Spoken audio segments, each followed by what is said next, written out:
Okay, I'm gonna try this one more time. 3, 2, 1, go.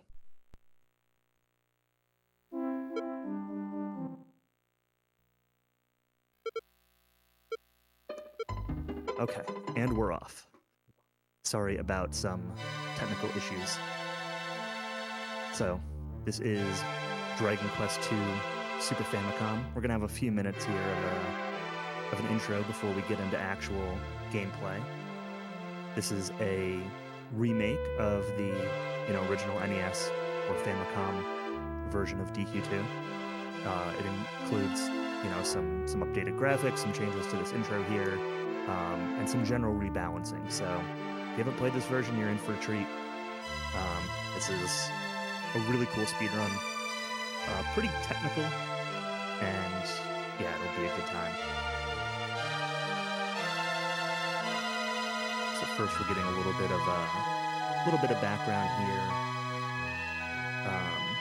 kind of setting up the story. We're gonna have a little scene with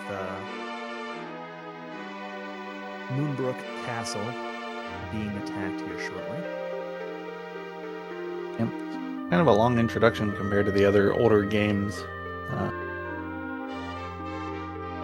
Kind of cool that they added this. The original Famicom version didn't have any introduction at all. You were just sitting in the throne room, just like the start of DQ1. But then the NES version had this tacked onto it. Yeah, it's actually kind of interesting. So a few of us in the community do speedrun different versions of this game.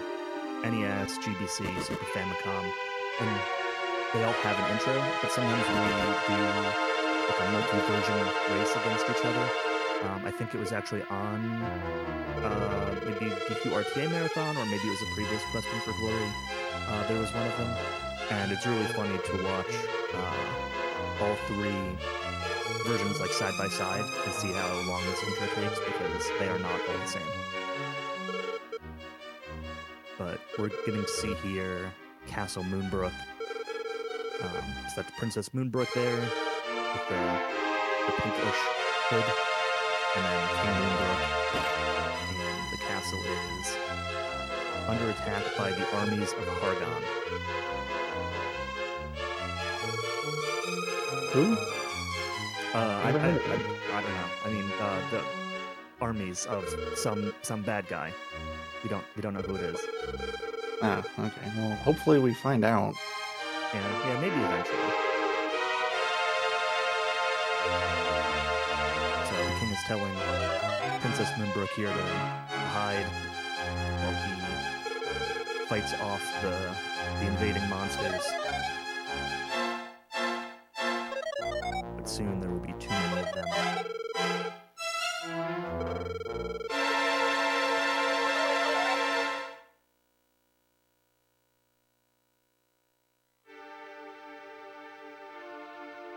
So these are the descendants of the legendary hero, and we'll have three of them in the party, and Princess Moonbrook is one of them. The, I guess, main character, Prince Laurasia, is another, and the third one will be the Prince of Samarutoria, Prince Kanak. And these are all kind of the descendants of the legendary hero, and they're all spread across these different kingdoms. And so this is one of those kingdoms that's being attacked by these evil armies. And so this one soldier is going to escape and make his way over to Laurasia to bring the tidings of the destruction of Moonbrook, which is going to kick off the quest.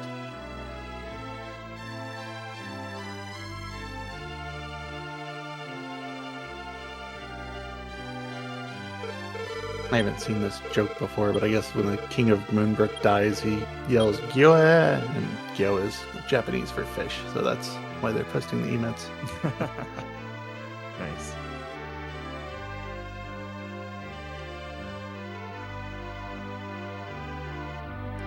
Yeah, so the soldier here is going to be escorted up to the throne room. apologize, I'm not sure how much can really be done about the audio balance. The runner might be able to turn it down a little bit more, but at the moment he's going to have to begin playing, so the soldier makes it here to the throne room to give the tidings, and the king is going to give us a little bit of starting money and starting equipment and send us on the journey to find out what happened to Moonbrook. So we're going to have a chest here with 50 gold and a copper sword, and then we're going to do a little bit of shopping. And this is where the lottery ticket mechanic will be introduced. So he's going to do a very specific shop here by selling the copper sword, buying an herb, selling the herb back, buying another herb, buying a leather shield, and then buying 2 more herbs. And what this is every time you kind of complete a transaction here on the shop, when you buy something, if your remainder of your money, so if you divide your remaining money by 16, and you end up with a remainder of 1 or 3, then you're granted a lottery ticket. This is where Cowie will shout 1s and 3s at me. I knew you'd learn if I yelled it enough. 1s and 3s, yeah. Yep. So, if you have 33 gold, for example, after you buy something, well, that's going to be a remainder of 1, and you'll get a lottery ticket.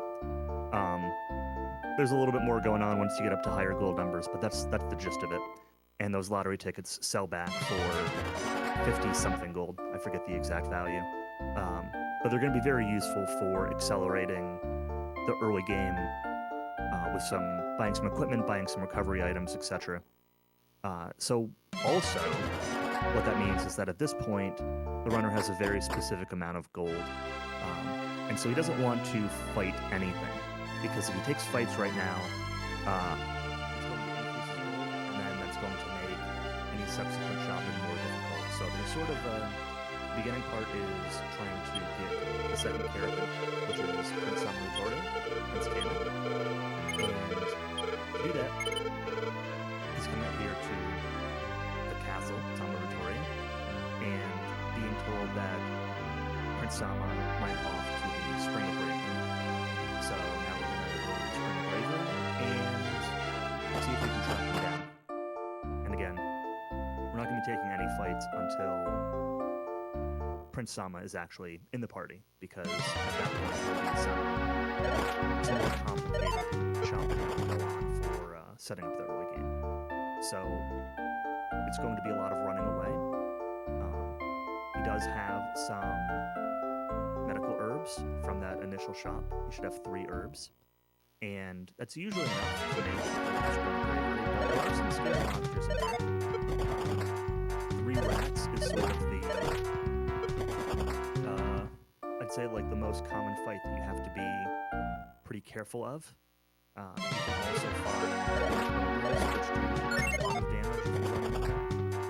So there are a couple of enemies in here to watch out for, and depending on the exact HP lines, the runner might be using some herbs in combat.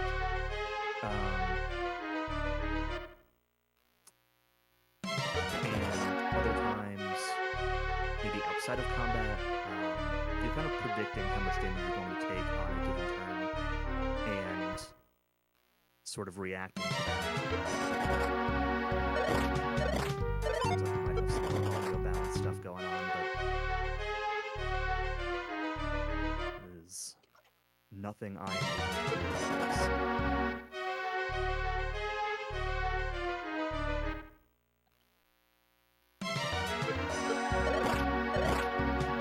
Yeah, am I balanced any better? I'm not sure. I'm guessing not.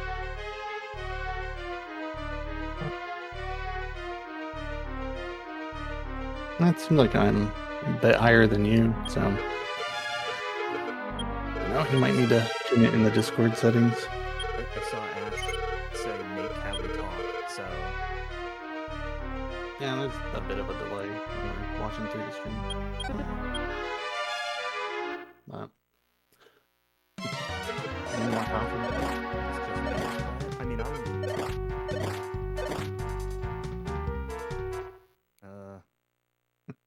I assume you can hear me fine, right? Like I'm normal to you? Oh, yeah.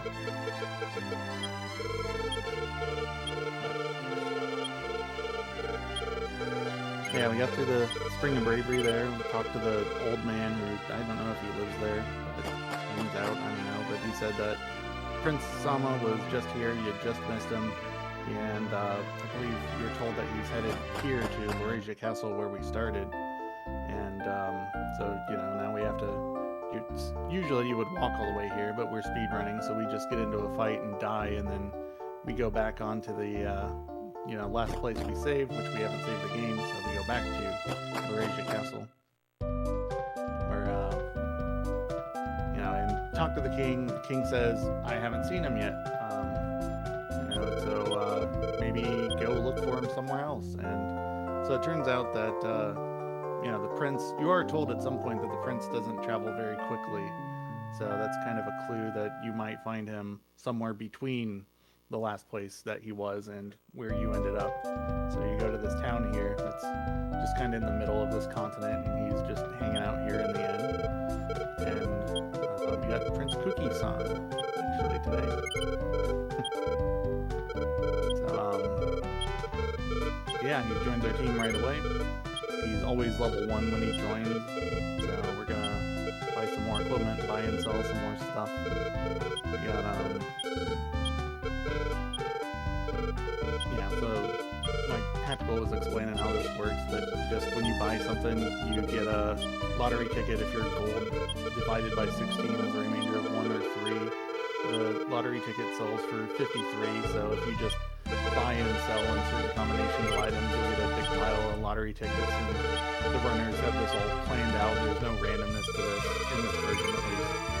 So, they're just kind of following the flow chart. You have enough money, and depending on how safe they want to be, they might buy more or less items here. I'm guessing in a marathon they're going to be safe, so they'll probably buy a little extra, like defensive equipment or something. This is also something you can do to recover if you have a death early on. If you know how it works, just get to a gold value, and then buy and sell some stuff. Yeah, the main point of difference for this shop is usually whether or not you end up buying a copper sword for Prince Sama or not. So that's usually the additional extra item if you do a little bit of extra shopping, but not every runner does it. And it's not really that dangerous to not do it, but it also, only takes an extra, 10-20 seconds to get it, so it's not really a huge deal either way. There's also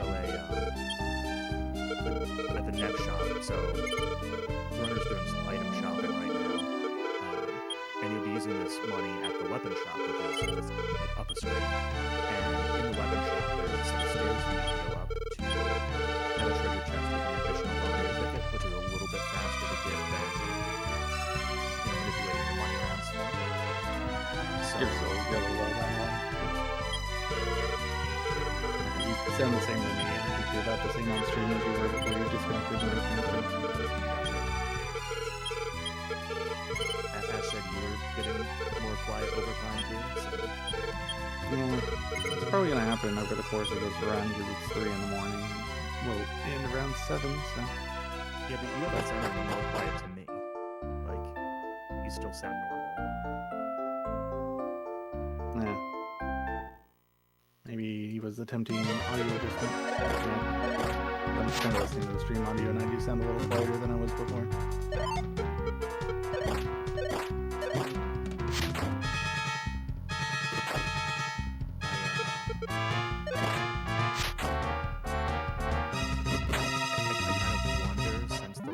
Here in voice, like probably hearing us talk, if he's turning us down in Discord so we can concentrate on the run, which is then just speculating.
We got both characters up to level 2. Now we're going to make our way through this tunnel.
Looks like he got level 4 and level 3 inside the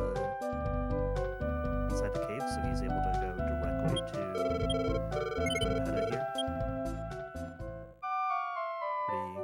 Pretty quick start.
be there, but not a problem to do so.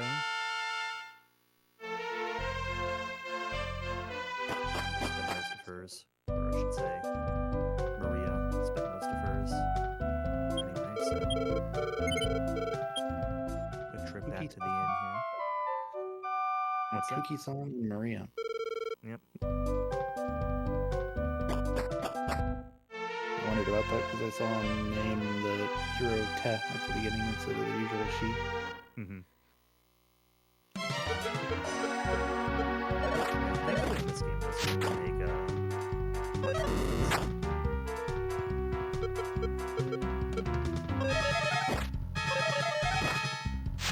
few extra frames printed out, some dialogue boxes. Yeah.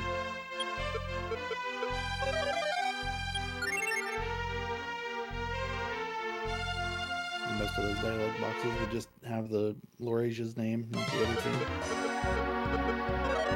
Yeah, it'd be if you were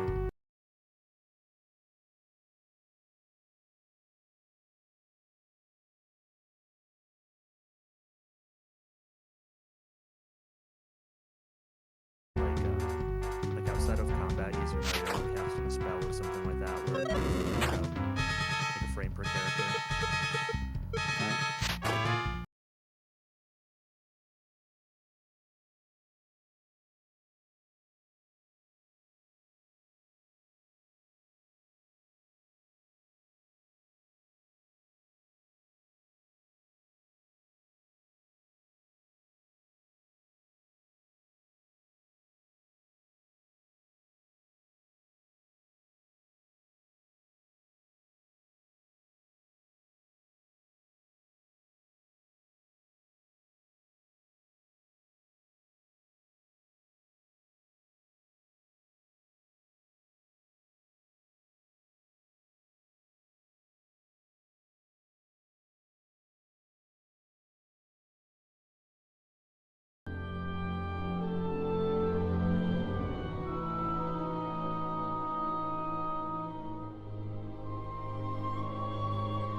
ライブに戻りますのでよろしくお願いします。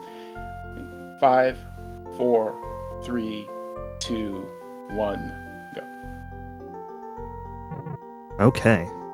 We are back. Hopefully slightly more audible than before. If chat could maybe confirm that you can hear us all right now.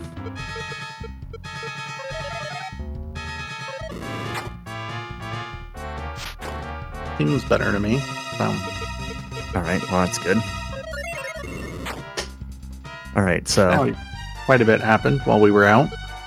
Yeah, so I'm just gonna give a quick run through of kind of everything that's happened up to this point, since I'm not really sure what really made it or not. So at the start of the run,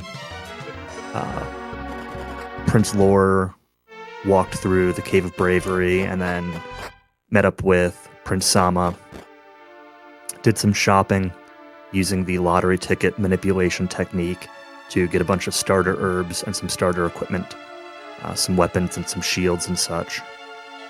And then grinded some levels, walked through Laura's Gate to Moonpeta, ran into Princess Moonbrook, who was turned into a dog in Moonpeta, retrieved the Mirror of Ra from the swamp, used the Mirror of Ra to dispel the illusion that was placed on Moonbrook to turn her back into the princess.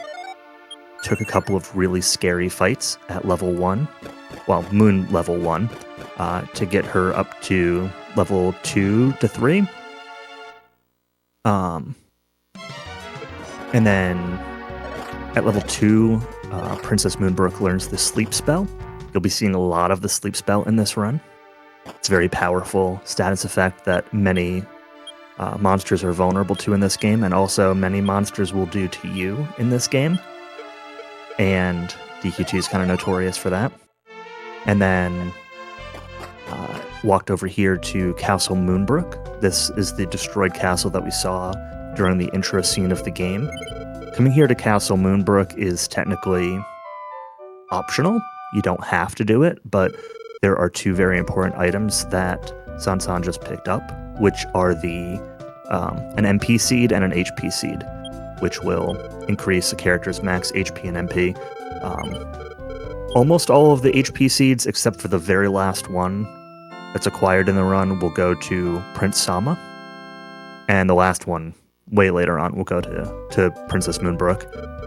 The MP seeds will kind of be distributed between Prince Sama and Princess Moonbrook. So to give a quick rundown of the characters, Prince Laurasia, who I often refer to as just the main character, he's just your standard like knight type, right? He's got heavy armor, he's got a sword, he hits really hard, but he doesn't do any magic. Prince Sama in the middle is sort of like a hybrid. So he can use some swords, he can use some weapons, he can do some attacking, and he also has some magic. So right now he can cast the basic heal spell, and he can cast Gira, Fireball, which is a pretty good single target damage attack. A lot of the enemies, like these lizard flies, can be killed in one shot with the Fireball attack, and it will also pierce through like high defense enemies like the Armorpedes. And then Princess Moonbrook is kind of your typical like healer, caster, support character. She starts off with Heal More, which is a really big heal. She learns Sleep at level 2. She'll learn abilities to decrease defense power. She's got this one here, Boggy, that she just learned at level 4, which is an offensive spell that targets a group of enemies. Very powerful early on, especially groups of lizard flies or anything that's one group. 3 Armorpedes, 3 baboons, ghost rats in the tower that's coming up. Boggy's used to clear encounters very quickly. And that's sort of going to be the theme throughout this run, is a lot of enemies in this game are very scary. There are a lot of different formations. Monsters tend to have varying vulnerabilities to, in particular, sleep and attack magic. but also sometimes there's some monsters that also the stop spell resistance will be meaningful. And so you have these sets of tools.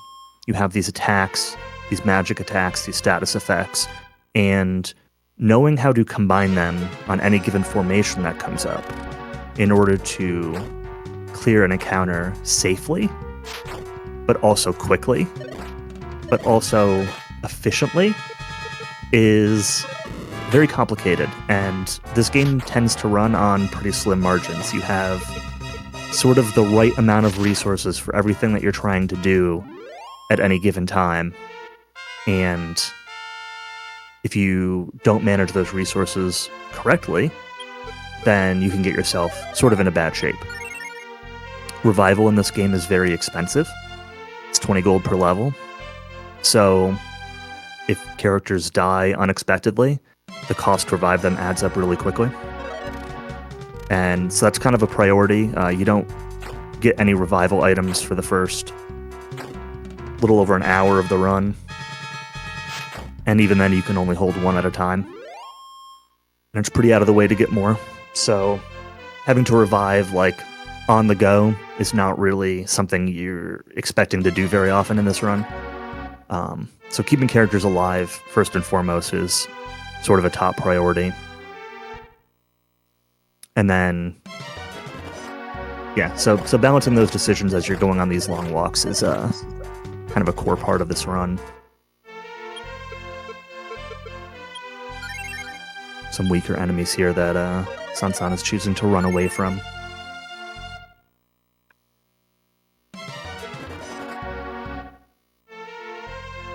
Another big factor. Into the end of Moonbrook Castle, there were some pretty nasty fights there. Like, there were 2 fights in a row that were 5 enemies, and Sansan was failing to run from them and lost the Prince of Laurasia. Mm-hmm. Yeah, running away isn't something that happens very often in this run. Because encounters are usually so scary that if you fail to run a couple times, usually somebody's going to die.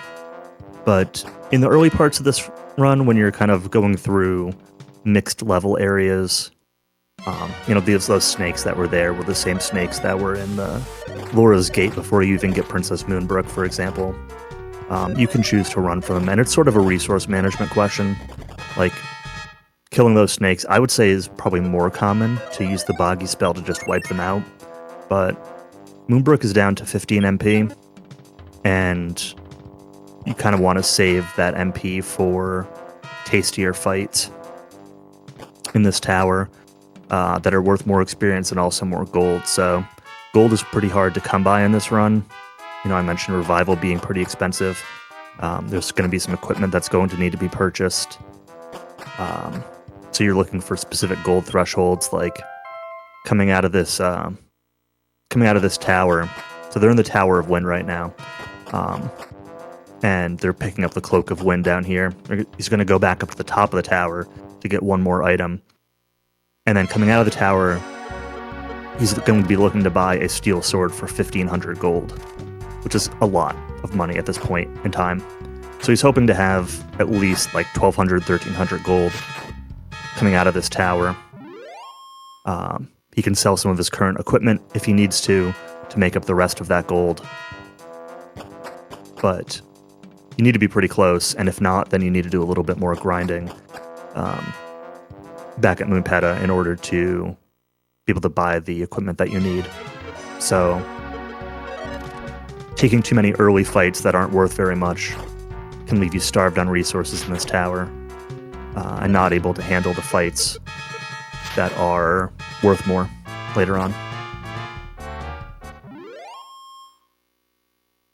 It's a sort of an interesting fight here because these smokes are worth like nothing. Like they're not worth fighting.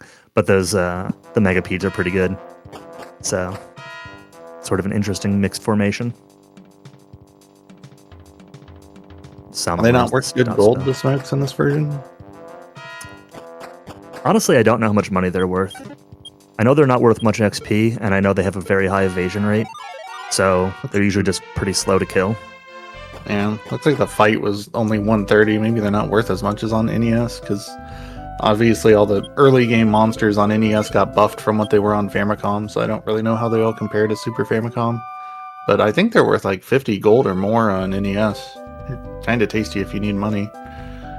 But Yeah, I know there are a lot of differences like that, and I don't know how much of it's the raw numbers versus just like the balancing of the route. Magic Ant is another one that I know NES runners really like killing magic ants. I think for their I can't remember if it's good XP and bad gold, or if it's bad XP and good gold on NES, but like they're kind of just a avoid them enemy in this version of the game.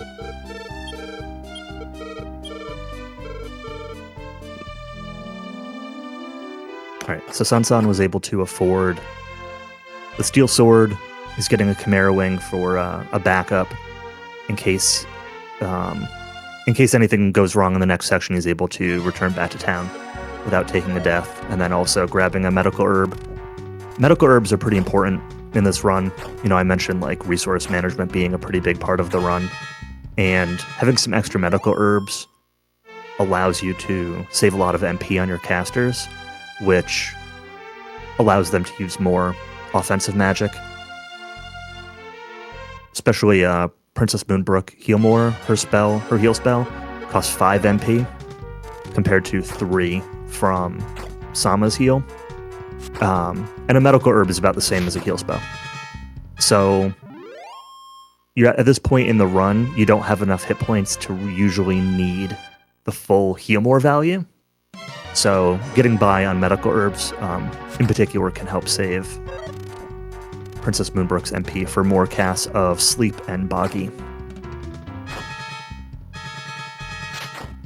This is a pretty yucky encounter, but thankfully Boggy cleans up these magic ants pretty nicely. This is a fight that's really, like, not worth the time for money and XP that you're going to get from this fight, usually. But if you fail to run, those magic ants will put everybody to sleep, and then you'll just be in a bad shape. And like, it wasn't bad. It was like 100 XP and 110 XP and like 90 gold.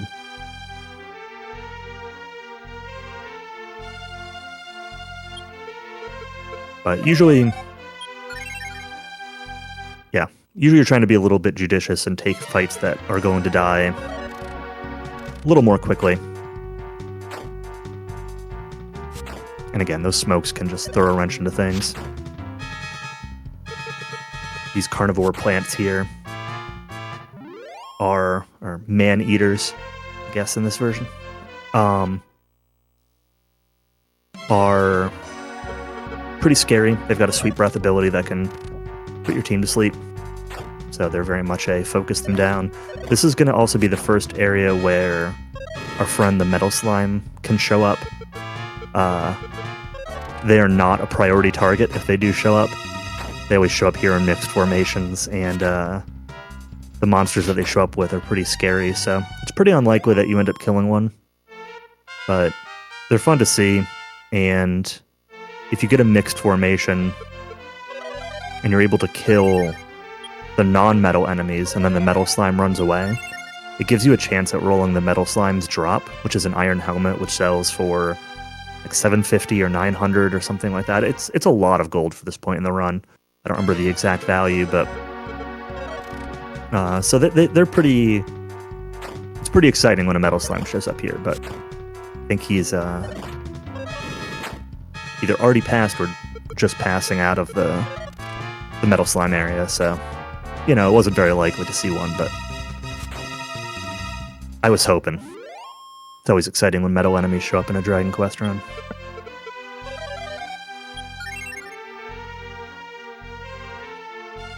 Yeah, man, the smoke enemy is 40 gold on NES and 14 on Super Famicom. Yeah, that's a pretty big difference. That's not worth it. So Sansan is coming over here to the Dragon Horns. These are a pair of towers that are on adjacent islands. I don't really want to say continents, but like there's a little island with the boat town, Leonport, on it. And they're separated by water. And the reason we went into the Tower of Wind a few minutes ago was to get the Cloak of Wind. And what this is going to allow you to do is climb up to the top of the South Dragonhorn and jump off and get a little bit of extra distance when you fall to land on the far continent. And the other item in the Tower of Wind that was really important that Sansan went back to the top of the tower for was a prayer ring or wizard ring. There are going to be 4 of those in the game. There are a couple of enemies that have a very, very, very low chance of dropping additional ones. But in general, there are 4 of those that you pick up in the run. And they're items that you can use to restore your magic. But they have a chance to break. Drawing a blank as to whether it's a 10% or whether it's a 12.5% chance to break in this version, but it's something along those lines. And the idea is going to be to hoard. Crimson broke all the fragile ones. It's fine. Yeah. Oh man, that first wizard ring that broke in Kandar's Cave in Dragon Warrior 3 was brutal. The idea is going to be to hoard those for the very end of the game. There's a couple spots in the run. Actually, this tower is one of them, where every now and then you can kind of be forced into a situation where you decide to take a chance at using one early, but you really, really hope not to. But Princess Moonbook right now is out of mana, so we'll see. It's giving her a ring. Okay. Didn't break. We're less brutal than the buy-kill luck. I don't know that anything's going to top that. I blame Cowie for that. Cowie said that he had guessed level 27. Yeah, like 15 minutes into the run, I said something about level 27 buy-kill, and then it happened. That's entirely on me.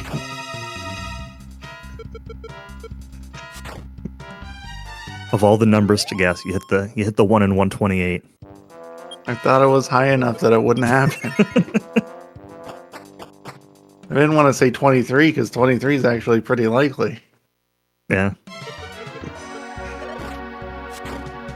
I'm sure it was frustrating, but Crimson, as always, did well rolling with the punches. Nah, he's still like 5 minutes underestimate. It's all good. Yep. Single Medusa ball. Interesting fight. I don't know if I know that they could show up single like that. Maybe that only happens on this top floor. Yeah, so one thing that's really important is that Cloak of the Wind. You have to make sure that you equip that Cloak of the Wind. Otherwise, you jump off embarrassingly and don't make it over the gap, and then you have to climb all the way back up the tower again. But Sansan did that after the shopping in Moonpeta. So there's kind of a couple different, I don't want to say routes, but a couple different choices you can make based on your money, which is in that beginning shop, after getting Prince Cookie, you can choose to do a little bit of extra shopping there to get Prince Sama a copper sword instead of sticking with his default club, which makes him a little bit stronger and also resells for a little bit more later. And then similarly, depending on your gold, after the Tower of Wind, you might be able to just afford the steel sword. You might have to sell a weapon to afford the steel sword. And so you can end up in a situation where you have to sell Lore's chain sickle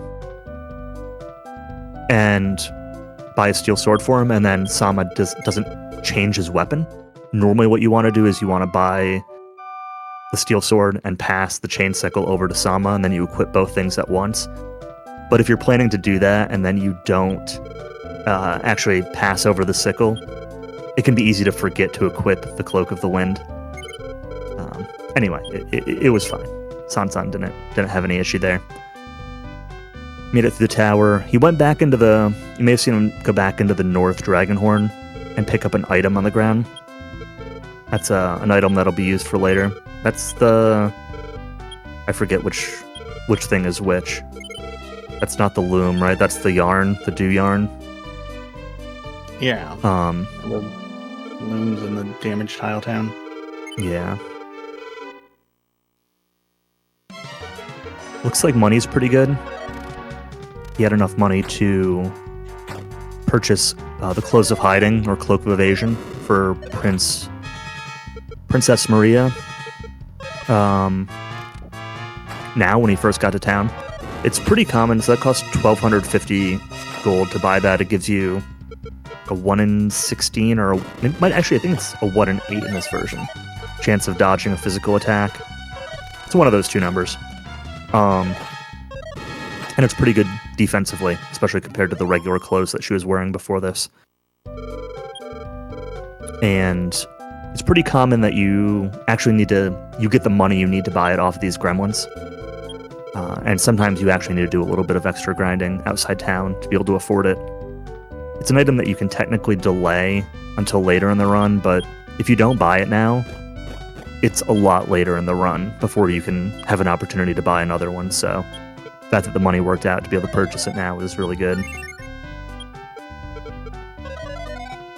Okay, let's see what the strength seed roll is. A 2. It's not bad. So stat seeds, like strength seeds and agility seeds, can roll anywhere from a 1 to a 3. MP seeds can roll 3 to 5, and HP seeds can roll 4 to 6. And strength seeds are not like super critical in this run, but you generally want a certain amount. Some runners will actually keep track of their strength value and use it for some decision making later on in the run. I know a lot of Western runners learn this run from a chart made by Star of Violence, and his chart actually suggested saving that strength seed and potentially save scumming it with a second one that you get later. I usually just roll the first one, and if it's a 1, then I'll just save scum the second one to make sure it's not a 1. So I don't know if most of the Japanese runners save scum them at all, or if they just take what they get or whatever, but there'll be quite a few strength seeds throughout the run. But now we're into the best part of DQ2. The ocean. There it is. Full screen Kelly, of water. Kelly, what do you think about DQ2's ocean? It's weird. Whenever I'm on it, it just doesn't move at all. It's... Oh no.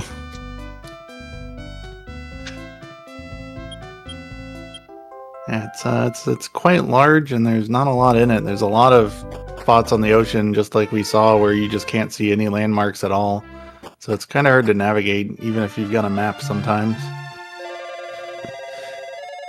Yeah, the general cue is to look at the bobbing of the ship up and down, and you kind of count how many times the ship bobs, so you just have reference points. So like you're going north from Leonport, you keep going until the land below you goes off screen, and then you go for like 8 to 9 ship bobs, and then you go west, and then you go north to the town of Zahan. So I noticed you didn't do much shopping in Zahan. There are a couple different shopping routes you can do. It's pretty common to buy some Chimera wings and some holy waters there. He did buy one item, and he did have a leftover extra wing from leaving Moonpeta. So you can choose to buy the other Chimera wings and other holy waters later, at a time when you know, it's just affecting like your money routing.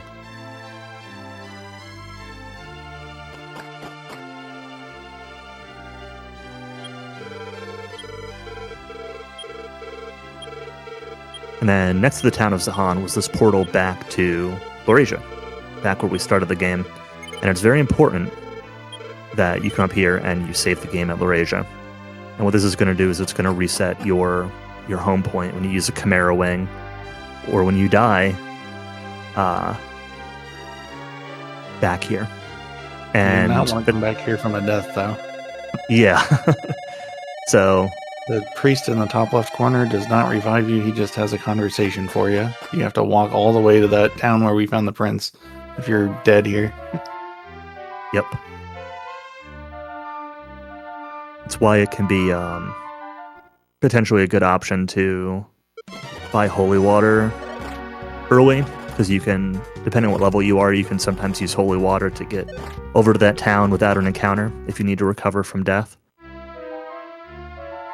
But yeah, so in this section, you want to set your return point there because we're going to want to use a Chimera Wing to get back to Laurasia in about, 10-15 minutes.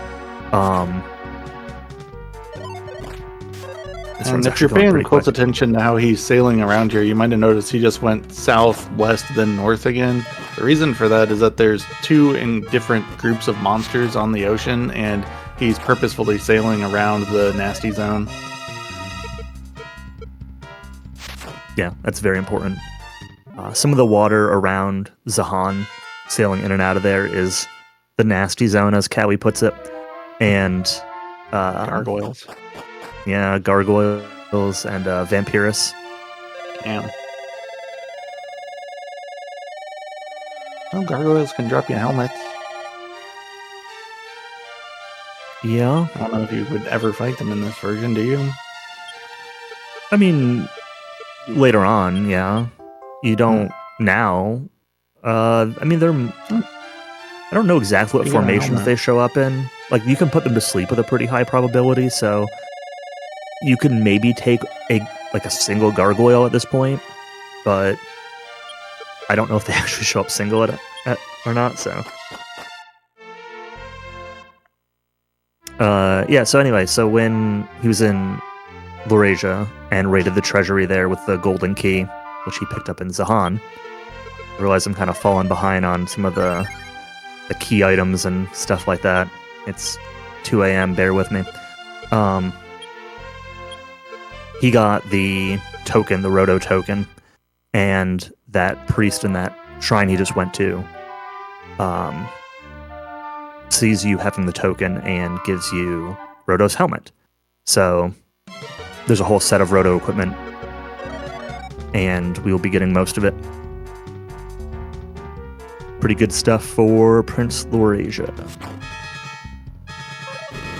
I also picked up the Sun Crest, which was just laying on the ground in the shrine that had all the torches on it. I need 5 of those to get to the end of the game. Yeah, the first of many. So, we're talking about the ocean. There's a lot of sailing in this game. This big ocean, a lot of sailing, and a lot of enemies that show up here.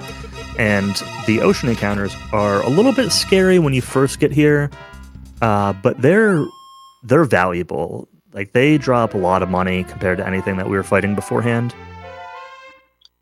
And it's mostly going to be a mix of these sea slugs, the umyushi, and the man-o'-wars, the jellyfish. And how you kind of approach the fight is going to depend on just like the distribution of enemies. The slugs are really vulnerable to sleep, but they're pretty resistant to attack magic. And the jellyfish are the other way around. So sometimes you want to clear out the jellyfish first with a boggy cast. Sometimes you want to put the sea slugs to sleep. The jellyfish can put you to sleep when they hit you. The sea slugs can use sweet breath to put your whole team to sleep.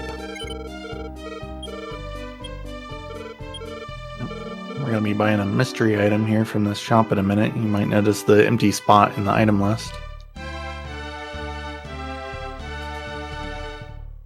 2,000 gold and you don't even know what you're getting? Yeah. Yeah, that's going to end up being the jailer's key, which will open the jail cell doors, like these right here. I'm going to talk to this guy who's not doing a great job of tunneling out of his cell. Yep. And he's going to keep us quiet by giving us the Watergate key. Yep. Lots of keys in this game. I don't know why he's in jail if they couldn't prove he had that. In the NES version, so there was that girl that was walking like left and right there that could have potentially gotten in the way. In the NES version, you can talk to her, and it'll start playing Only Lonely Boy. And it doesn't do that in this version, unfortunately.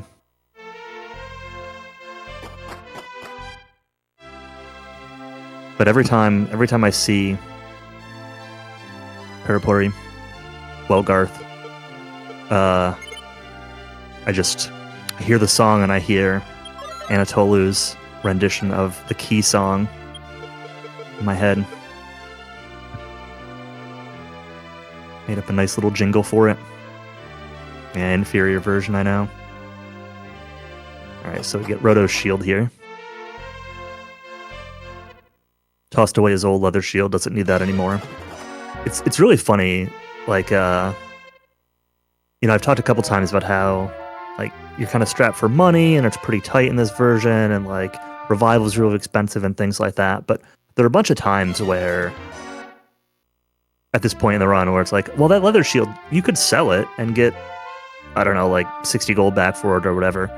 But it's kind of slow to sell, so I don't know, just throw it away. At this point in the run, the money from the shield isn't really super significant, but there are some times where it's like, well, that might be the difference between being able to buy like a tin charm or not. And yeah, I don't know, it's just kind of funny how it works out like that. But some of it's inventory management too. There's a lot of times where Lore's inventory will be full and you want him to get the shield, so you will discard his current shield to free up the slot for it. And sometimes you intentionally have him with a full inventory to bump items over to Prince Sama. There's a lot of like little optimizations like that and keeping track of your inventory throughout the run. There's no bag in this game, so you just get the 12 slots on each character, and that's what you got. So back in my day, we only had 8 slots per character. I think 12's a luxury. Yep. So what do you think about bags where you can hold 99 herbs? And access them during battle, like in DQ7 Reimagined? I kind of hate it.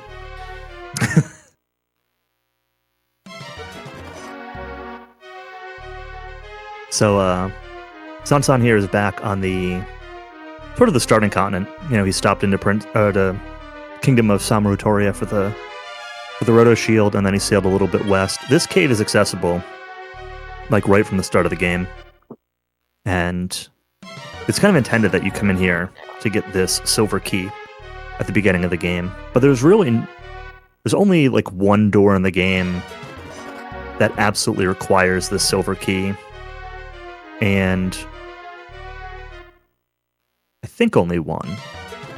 There's 2. I think there are 2 where you want to use it, but only one where you need to use it. I think you need to use it to get to the basement in Laurasia. And I think there's one required one in the Full Moon Tower. But yeah, there's only a couple places where you actually need the silver key. Yeah, I'm not confident the Moon Tower isn't a golden key door, but could be. You might be right about that. Maybe it is only the Laurasia one. Because on NES, you can throw the key away, and you do it as soon as you're done with the clowns. But you might do Moon Tower before that. Yeah. Anyway, only 1 or 2 doors where it's really needed, so it can be delayed till here. And at this point, you're guaranteed to run from all the enemies in here because of your high level. So, kind of just faster to do it this way. In the NES version, a lot of people will do the Silver Key Cave early on for some extra experience points.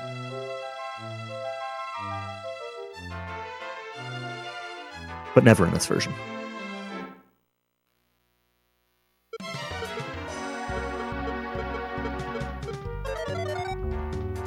Yeah, I've seen it done either way on NES, because NES doesn't have the thing where if you're a high level, you can run away guaranteed. So, like, no matter when you do that cave, you're kind of stuck dealing with the random encounters. Yep. Flat 2/3 chance to run away in NES, which in some ways is better and in some ways is not. And I have been in that cave on NES with like a level 12 party and failed to run from the stupid cobras 6 times in one battle. It And doesn't everybody feel gets good. poisoned. Yeah. Yeah. So anyway, sailing back over here to Zahan, forcing an encounter just outside of the scary water zone. So, random encounters. I guess I'll talk a little bit about that real quick. Every Dragon Quest game handles random encounter generation a little bit differently. If you've watched other DQ speedruns, you might see times where it's like a flat percent based on the tile, like mountains or forest or whatever, like 1 in 8 or 1 in 12 or something. You might have seen things like the depletion system. If you watched the Dragon Warrior Monsters 2 run earlier in the week, Error talked about the depletion system, where every step you take kind of counts down a counter, and when it gets to 0, you get an encounter. This is sort of like a hybrid in this version, where you have a certain chance based on the tile type, but you also have a threat value that increases the more steps you take. And it's never or almost never a guarantee to get an encounter, but the likelihood goes up the more steps you take. But it is still like a probability-based thing. So getting an encounter there before sailing north doesn't guarantee that you're not going to get an encounter in the scary water zone, but it drastically lowers the probability of it.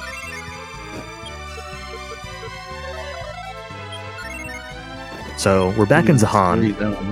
Yeah. Yeah, we're back in Zahan here, and there's this area full of barrier tiles, and the intention is usually that you're supposed to have the step guard ability, I assume, to get through here.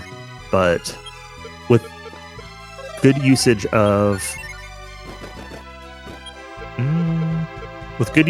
healing magic, I feel like there might have been a miscast in there, but it could also just be do things a little differently than I do. Okay, yeah, he's fine. With proper usage of healing magic, you can get through there pretty early, and the 2 items are the loom. So the loom goes with the dew yarn that he picked up earlier, and will be used for an quote-unquote optional piece of equipment coming up in a little while. And then another prayer ring on the east side of that barrier tiles. So a couple of very important items there.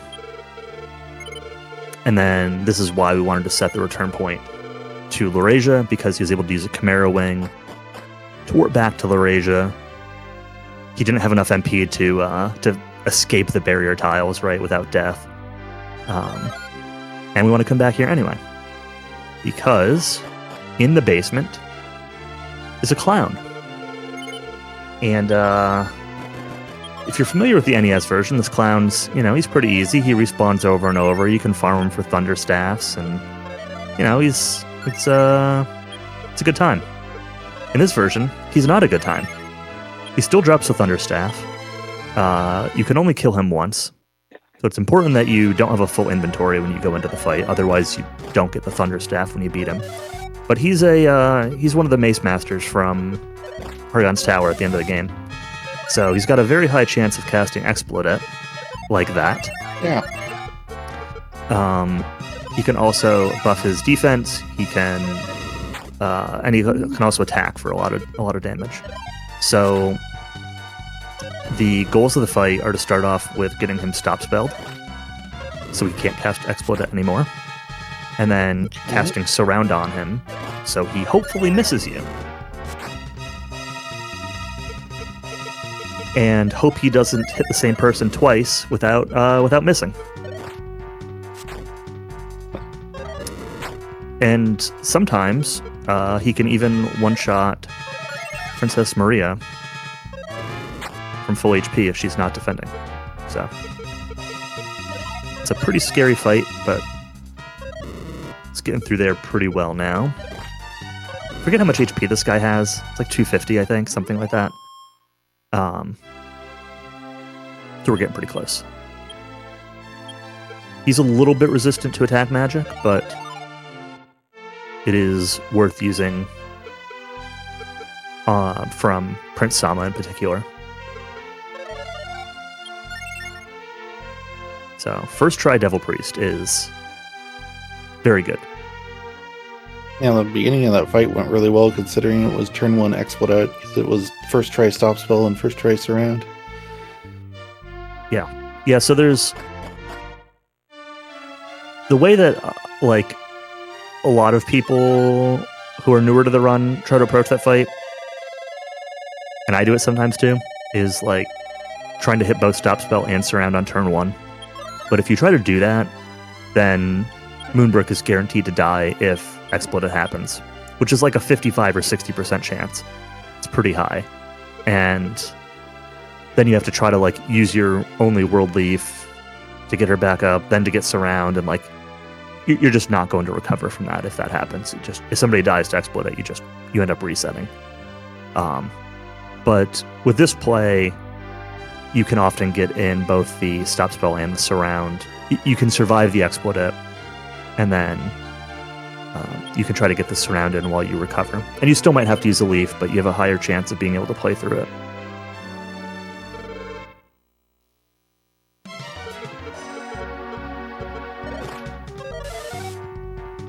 So after that, he used holy water. Jumped in another portal here and ended up in Osterfair, Durkindal. Picked up some armor from that item shop, the Armor of Gaia, which is pretty good armor, and you just find it on the ground. And now we're fighting a tiger for the king's amusement to try to get, I think it's the moon crust? Yes. Yeah.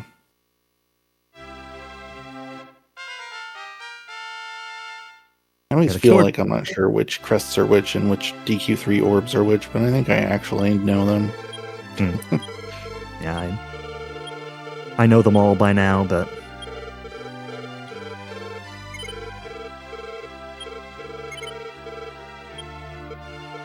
so yeah, the killer tiger, the solo killer tiger, isn't really very threatening. But now it's time to save scum these agility seeds. So 3 is already just great. 4 is fine combined. That's the minimum you want, is 4 agility between those 2 seeds. So the 3 on the first one guarantees it. And so turn order in Dragon Quest games is notoriously unreliable. Suggestion. But in this game, it's actually like pretty good, and there are some very specific agility values that that really boost your chances of outspeeding certain enemies in certain situations. And a big one for those agility seeds, like kind of the minimum agility you want, is going to be to actually, like way later in the run, Hey guys. be able to outspeed certain enemies in the cave to Rone. Oh, a Kaishin no Ichigeki. No. Got one. Please don't kill Maria or Cookie. They're fine, they're fine.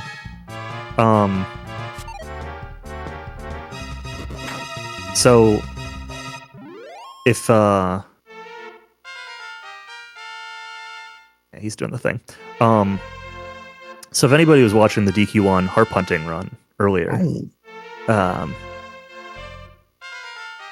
there was a technique in that run to manipulate repeated hits on metal slimes.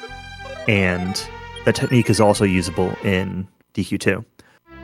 You can't guarantee the first hit, you can't guarantee that it doesn't run away, but if it stays, you can predict what the next attack is going to be, a hit or a miss. It's much more difficult in this game because you have 3 characters to control.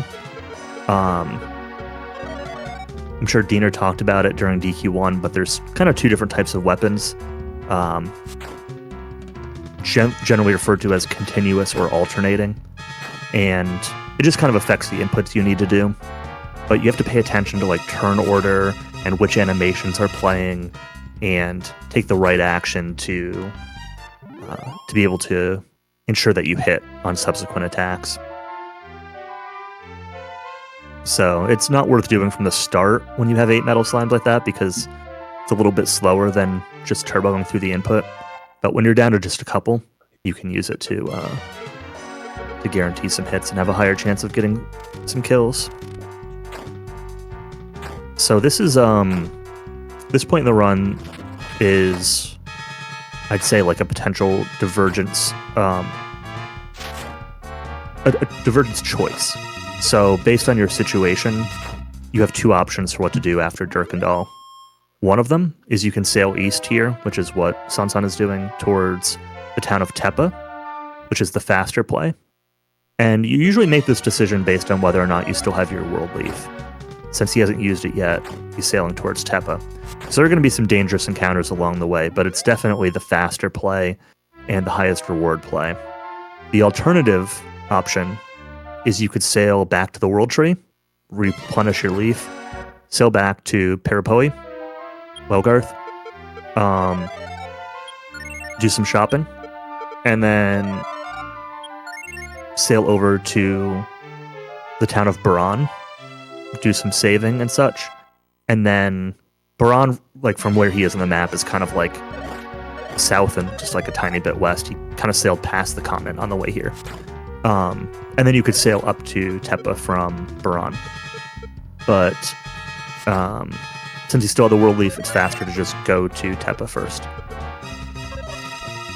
And this way, if he needs to use the leaf while walking to Tepa, he'll be able to replenish it on the second part of the trip. So, yeah, the encounters in this area are pretty scary. These headhunters are pretty fast. There's some smogs, the purple smoke enemies, that do a lot of status effects. They're kind of annoying to deal with. This is, I believe, the first part of the run where there's a very small chance of seeing a liquid metal slime. It's very rare, but it can happen. And there's going to be some clowns. So once it gets a little closer to Tepa, there's going to be gold orcs. There's going to be the pinkish purplish, the pinkish colored clowns, the ones that cast Firebane. I'm forgetting the names of them off the top of my head. So we're hoping not to see those. Sorcerer, probably. Yeah, could be.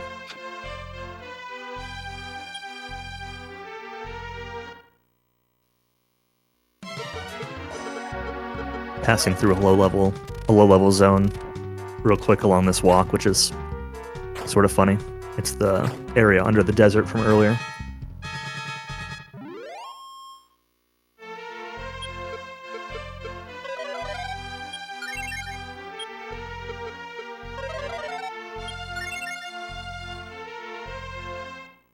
All right, about to enter the scary encounter zone.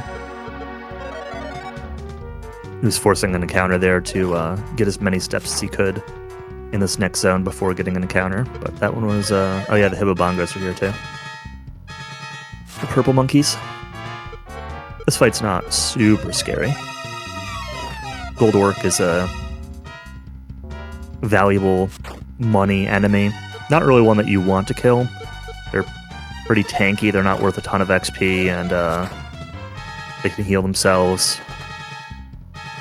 You can put them to sleep, which he tried to do, but sleep missed. Yeah, Princess Maria sadly falls. Failed to run away from sleeping enemies. And then using that World Leaf.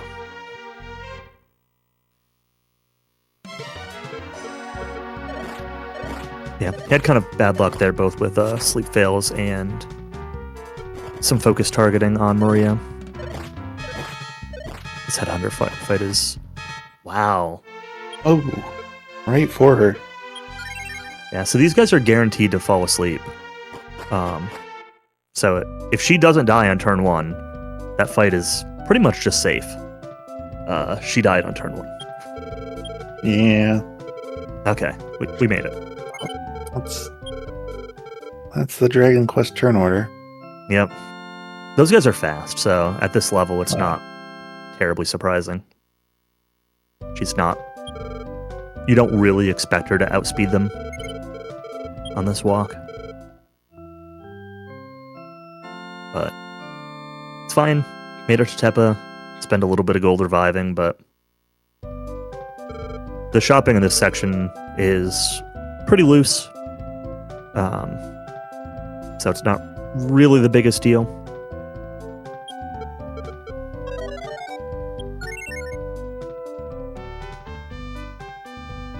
So first things first, gonna go in that gold key door that you see there and say hi to Uncle Waterflying Clothes. So this old man here, you give him the dew yarn and the loom. Those were those 2 key items that we picked up earlier. And he tells you to come back later and he'll have something nice for you. And later can mean a lot of different things to different people. It can be, if you're playing this game casually for the first time, it can be a struggle to figure out what you're supposed to do to actually advance that. But the actual cue for advancing to be able to get the clothes is to save and reset the game. He tells you to come back tomorrow, right? And so you might think, oh, go to the end. Yeah, exactly. But it's sort of more meta than that, and it's tomorrow in real life, and then wants you to save and turn the game on. And if you've played Dragon Quest IV, when you're told to come back tomorrow, you do go to the end to get your balloon. Yep.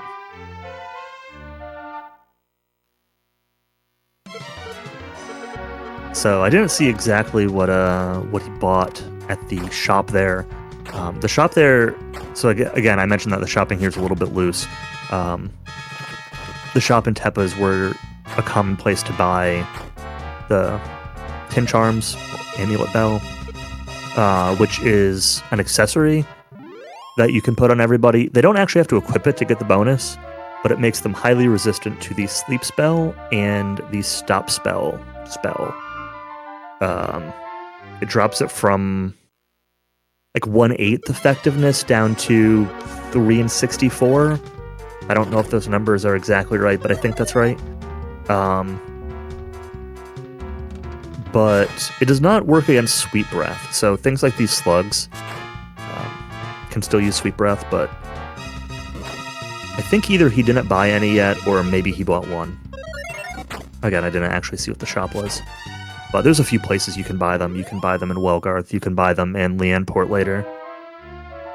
You can buy them in Baron. I think you can buy them in Baron. You can buy them all over the place anyway.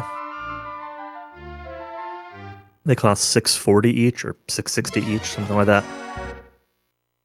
So you kind of save enough money to be able to revive if you need to. Make sure you can, afford wings or holy water if you still need any of them. And then you can spend your leftover cash on the bells.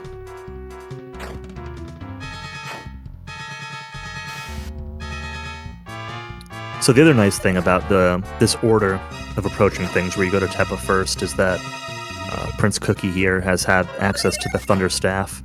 Oh, there's a Sweet Breath. Put all 3 to sleep. Nice. Prince Cookie here has had access to that Thunder Staff, which is a pretty strong weapon, and also you can use it in combat to do the equivalent of the Baki spell. It's a lightning animation, but it's the same spell for that whole walk and this whole sailing section. Because as soon as he gets to Welgarth, he's going to sell that in order to buy some other equipment. But by going to Tepa first, you get more use out of that staff. Hey Kios, thank you for the raid. Welcome to Dragon Quest II. Currently in the middle of an extended Roto relay here. So earlier we had Dragon Quest III Famicom. Then we had Dragon Quest I Super Famicom Harp Hunting. Now we're on Dragon Quest II Super Famicom. And then after this we'll have Dragon Quest XI.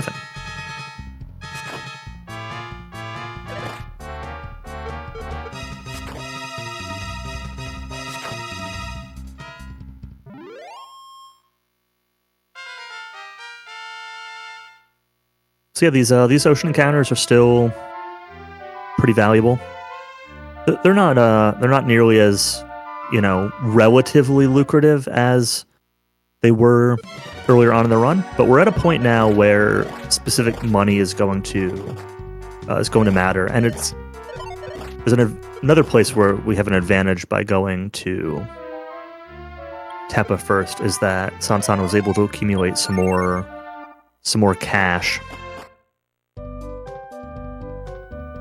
and that'll be relevant here in this shop. So he's going to sell some equipment, mainly that thunder staff that he got earlier. He's going to buy the light sword, which is a very powerful sword that Prince Sama can use in this version. In the NES and Famicom version, the best weapon Sama can use is an iron spear, but he gets some better stuff here. So he's going to get this light sword. It's going to make him kind of on par strength-wise with Lore for a while. And then... Okay, so he's choosing to save his money and continue on. There's kind of a couple different decision points here based on your money. If you have a lot of money, you can sell your steel sword there and buy a dragon killer. If you have very low money, then you can sell your steel sword and buy a big hammer, which has a little bit less attack power, but is mostly pretty close. And if you're kind of in the middle, you can actually just delay that purchase until you get to the next town and use these couple ocean encounters along the way to kind of chip your money up to where you need it. I think the dragon killer costs 8,000.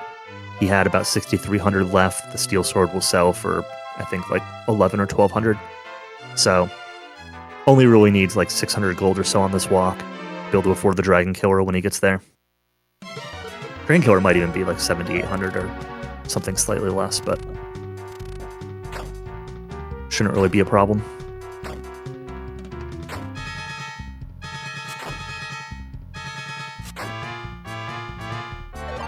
These two encounters should be enough to push the money value up where he wants it.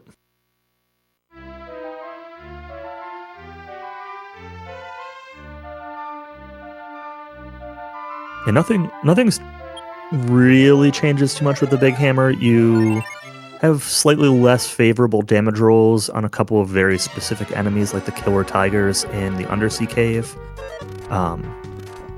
There is like some menuing and some decision making with sometimes you want to give that light sword that just went to Sama. There's certain parts of the run where you might trade that over to Lore, so he's even stronger if he only has a big hammer instead. Which weakens Prince Sama, but sometimes the added benefit to Lore is worth it. But with the Dragon Killer, things are usually a little bit more consistent, so that's what he'll be purchasing as soon as he gets to the town of Braun here. Braun is going to be kind of home base for most of the rest of this run. Well, I say that. At least the next hour of this run. This is going to be sort of the home base return point. Right, still the Seal Sword, 1125. Buy the Dragon Killer, 8,000. And this town has a little bit of a gimmick to it. You wanna talk about Prince Samakawi? I am. So in any of the remakes of this game, if you stay at the inn with all three of your characters alive, the first time you do that, Prince Sama gets sick, and you have to, if you don't have a world leaf on you, you have to leave and go get one to cure him. And it's kind of obnoxious, so if we ever need to use the inn in a speedrun, we're going to make sure that not all of the characters are alive, and typically that means Moon's going to have a bad time. Princess Maria. Yeah, there's some very convenient damage tiles in the corner of this map that can be used to facilitate that. Little optimization here. So that was the save and reset needed for the water flying clothes. And since you're saving and resetting anyway, rather than using that in, you can actually just lean on some prayer rings to recover the needed MP on your characters. And if they break, you can just reset, since you literally just saved the game, and try it again, rather than having to kill someone off and then revive them. Yep.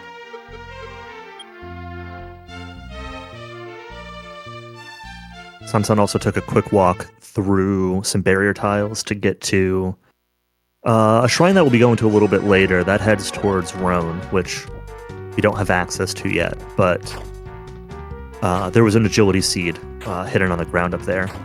So, want as much agility for Nana as we can get at all points in the run, so getting that agility seed, pretty useful, pretty good opportunity to do it. And when we were in Tepa earlier, Sansan used the Watergate key, the one that he got in Welgarth, to open up the sluice to kind of redirect the water, so that way it creates an alternate sailing path back up to Tepa. So instead of having to sail to like the west side and like walk all the way around again, you can kind of sail directly back to Tepa now. And it also provides access to the Full Moon Tower that's there right next to Tepa. So that's kind of the next stop. Go back, get the water flying clothes.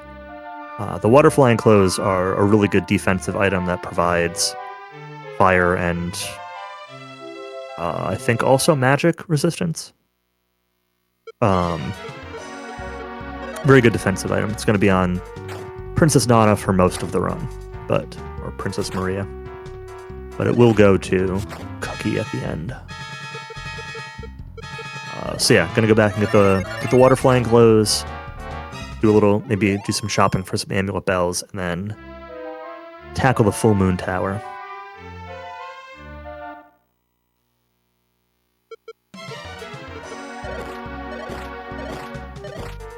So at this point in the run,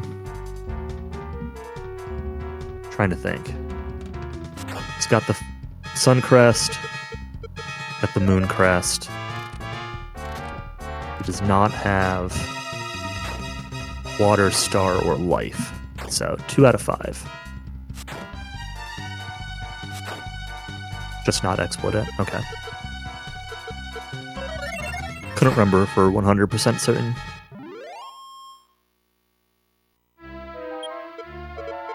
Yeah, here with the new weapons, a little bit more XP, a little bit more agility from the seeds. Encounters are a little bit easier this time than they were before, but they can still get you. Pretty much the same water encounters on the sailing part. The main advantage besides the fact that it's just faster, the main advantage to this alternate sailing route is you only get a few steps on the land where the Firebane clowns can appear. Those are really the scariest thing.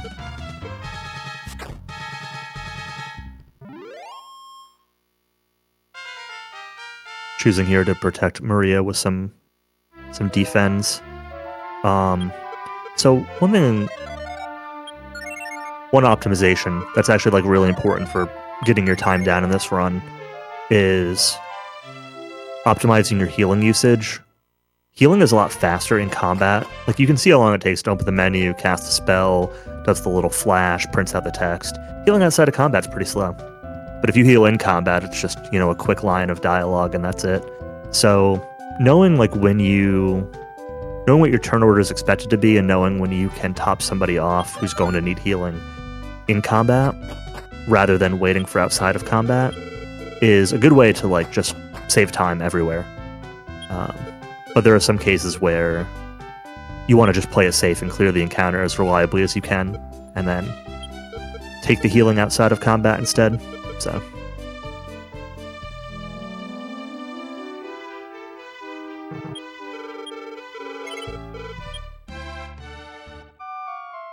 the Clothes of Hiding from earlier, the Cloak of Evasion, that's going on to Prince Sama. The Water Flying Clothes on to Princess Moonbrook. Quick inn, quick shop. 1600. It's going to be a little short, but he might have enough to sell. He might have to just get 2 bells. He might have bought one earlier, though, because I saw him go into the shop earlier. I didn't see what he bought.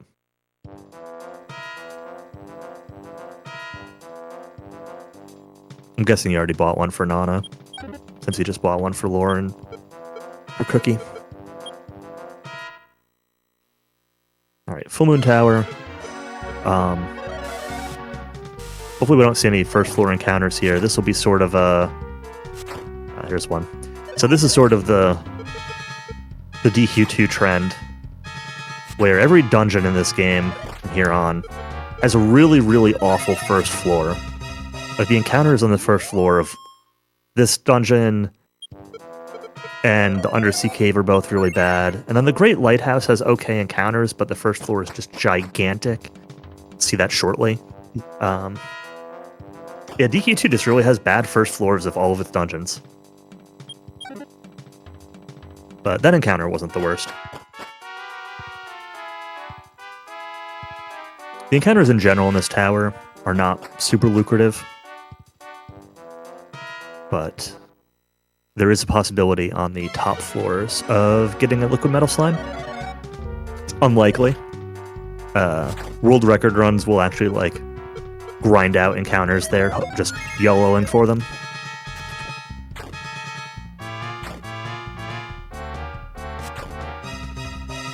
Goldwork and Vampiris here. These Vampiri are the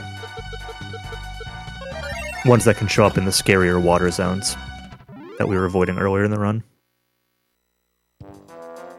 But the team is now strong enough to take them out.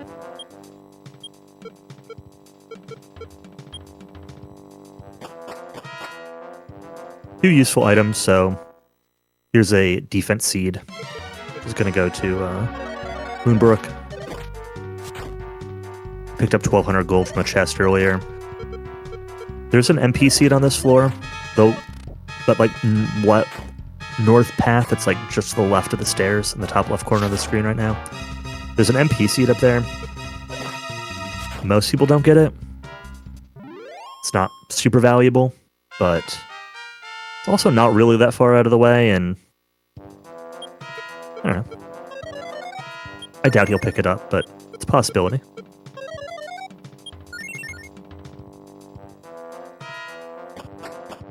And I think on the bottom floor was a string seed. Yeah, first floor was a string seed, yep.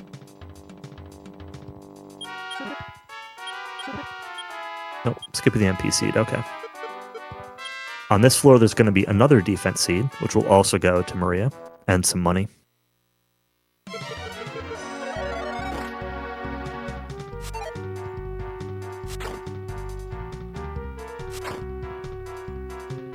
Ooh, Hagu? Hagu? Alright, so we're doing the even odd. Oh. This Hagu stays. Wow. It should be dead as long as its technique works. Got him. Okay. Nice. Now we get to talk about the Hagure. So, liquid metal slime, Hagure, is worth 10,000 experience points. And the end of this run is a big grind. Like 40 minutes of grinding. Maybe actually even 40-45 minutes of grinding. Getting a liquid metal slime here, or getting a liquid metal slime in general, saves about 10 minutes worth of grinding time. Getting a liquid metal slime this early also allows you to play a little bit faster and more recklessly through the next like 30 to 40 minutes of the run, and really lowers your risk threshold of dying. You have a lot more agility to outspeed enemies. You have a lot more HP. These are the doors that I was thinking of. Are those not silver? I don't think they are. I know they look silver. Okay. I'm like 80% sure they're gold. Okay.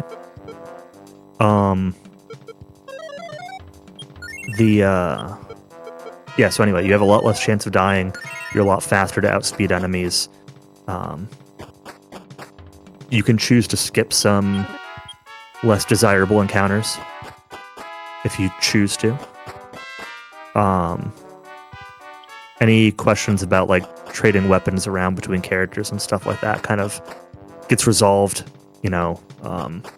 Things where you might be borderline on killing an enemy in 2 hits versus 3 hits is now going to be reliably 2 hits. Like it compounds so much the advantage from getting that Hagure this early. So I'd guess that getting one this early probably saves, rather than like the 10 minutes of getting one in the grind, it probably saves more along the line of like 13 or 14 minutes to get one this early. It's that big. These are the gargoyles that Cowie was talking about in the water earlier. And the metal levels make so much of a difference in your final time in this run that most people who run this game seriously keep track of their PBs sorted by, how many babbles they've gotten. So like their 0 Hagu PB or their 1, 2, 3, 4. Yep. Yeah, it's funny. A good example of that. So my PB is technically with 2 Hagure. And I'm not very good at DQ2. I don't play it that often. But my PB is like a 351.06 or something like that. I'm making that number up a little bit with 2 Hagure. But my second best run is like 351.10. It's like 4 seconds off or something with 1 Hagure. And like, that's the run I consider my PB, not the faster one. Just because of, how much of a difference it makes. So the item that Sansan there got at the top of the Full Moon Tower was the Moon Fragment, aptly named. That will be used later to gain entry to the Undersea Cave. But a couple more stops before we're heading over there. The Undersea Cave is one of my least favorite parts of the run. It's so volatile. But with that, place on Earth. Yeah, the happiest place on Earth. That's right. With that early Hagu, it'll be all right. So you can see like that fight right there that he just ran from. That's a fight without that Hagure that he probably would have continued to take. But these water encounters have lost a lot of value. You could spend... They're safe fights. Like that fight there in particular would have likely died in 1 turn. The second one there with the jellyfish and the 2 sea slugs. But if you don't need to fight it, it's faster not to. So those are the kind of things that can really be accelerated at this point in the run by getting that super early one. The normal spot where you find Hagure is in the cave to Rone, and at that point, like, you're grinding everything for XP anyway. Doesn't really change how you're approaching any fights. It's just a shorter grind. But getting one this early really does change your approach to this part of the run. I know I'm repeating that point a lot, but I can't stress enough how big of a deal it is.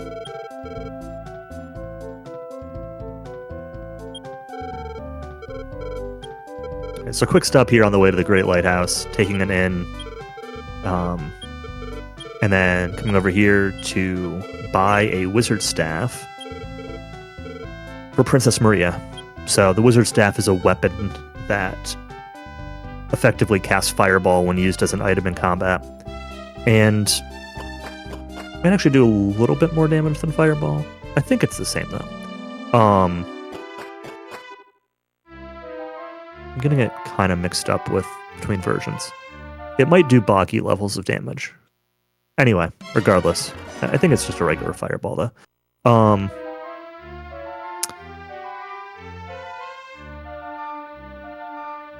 That might not seem like a lot at this point in the run, considering, Prince Sama learned Fireball an hour and 20 minutes ago, hour and 25 minutes ago. But having like a no mana reliable offensive ability for Princess Maria can actually be really nice for, in particular, like finishing off enemies that have a damage range where maybe you kill them in 1 hit, maybe you don't. With her high agility, she can often finish off an enemy if it doesn't die in 1 hit on the following turn. There's a lot of enemies in the first floor of this dungeon also that have a decent chance of just dying to a single use of it. The Gorgons in particular have a chance of dying to 1 use of it. And they've got pretty high defense. So you get some decent value out of it, and it just kind of is a thing that it's an efficiency choice where it lets you be more efficient with certain actions. That said, like it's not going to be super useful in this dungeon because of the Hagure. But like this is a fight where use Boggy instead of using the wizard staff. Interesting. Would have expected the wizard staff on the single Gorgon. There we go. Boggy low rolled. The other thing that didn't really see or pay attention to, there's a menu technique you can do in this game. So when you use your items in combat, they're kind of sorted in a certain order, and you can do a little technique to put a specific item at the top of your combat menu. That way you can just kind of turbo into it. You can just kind of turbo item and pick the first item. And he did that for the wizard staff. It'll also be done with the shield of strength and probably the thunder sword later. It allows you quicker access to those items in combat. And the idea is that you equip only that item, and then you look at your inventory screen. So it shows you just, your equipped items are always on the top of your inventory screen. So it'll show you the equipped item on top, which sets it to slot 1. And then you re-equip the rest of your equipment. But by default, it's going to just be, if you didn't do that, it would just be in whatever slot was your lowest equipped slot. So slot 3, slot 4, whatever.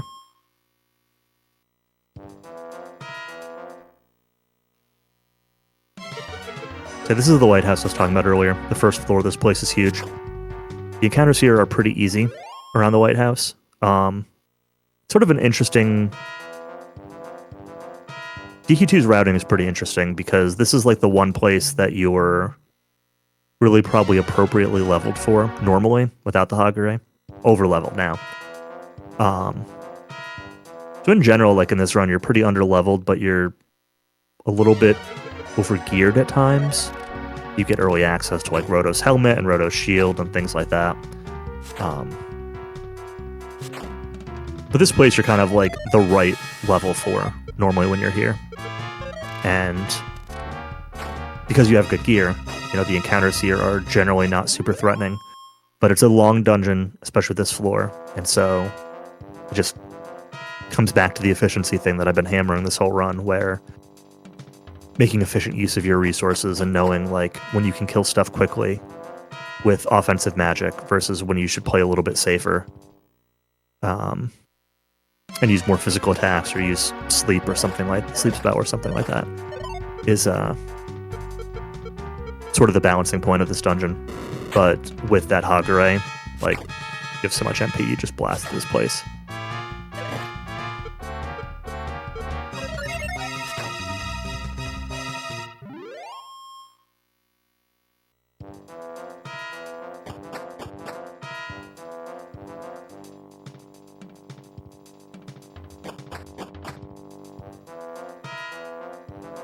So a few items that are kind of optional pickups here in this dungeon. There's going to be some money. There is going to be... Money's off to the right here. He might get it on the way back down. He might skip it. There's going to be a life seed over this way. It's the last life seed that we'll pick up. This one will go to Princess Maria, whereas all the others have gone to Prince Cookie. Usually. I mean, it's possible he does something differently, but it's usually the case. You can see he's running from a lot of these mixed formations. These mixed formations tend to be the slowest ones to resolve if you try to fight them. Especially with those Gorgons in there. Kind of just, I don't know, you get surrounded and then like they've got high defense and kind of just messy.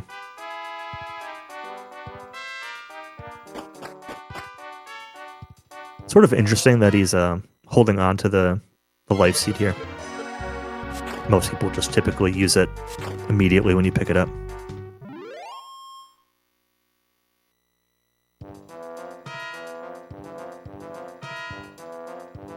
These dragonflies here are they're pretty easy. And they're, you know, relatively valuable, but if they come in big groups, like 3 or 4 of them, they have a flame breath that does pretty significant damage. And if they're in big groups, the flame breath can really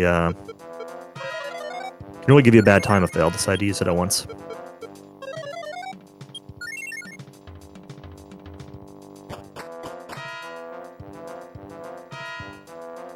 Magic ants showing up here is pretty trolly, considering they're another enemy from an hour and 20 minutes ago.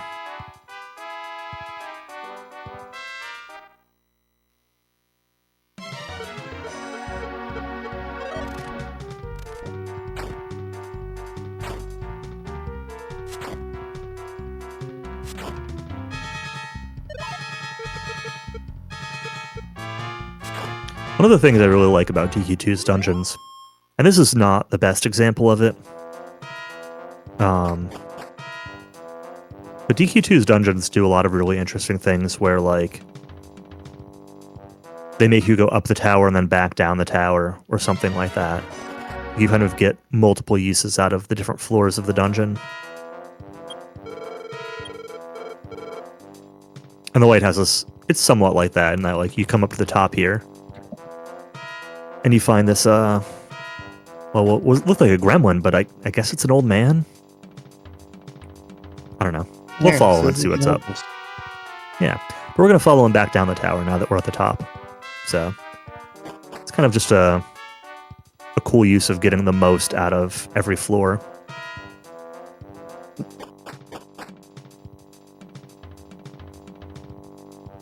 Get to listen to the really good DQ2 tower music along the way. This game might have the best tower theme in all of Dragon Quest. There's a lot of tower themes to compete with. Yeah.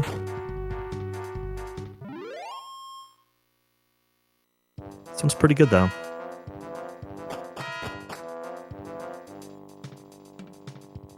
So, one thing that can happen here. Pay attention to the random encounters. I actually have no idea what's going to happen here. Okay, this... ABC. This should be fine, I think. Yeah, this should be fine. So when he gets to that treasure chest up there, there's going to be a battle with 4 gremlins. And those 4 gremlins could be in various formations. I think it's going to be 2-1-1 groupings here. 1-1-2, okay.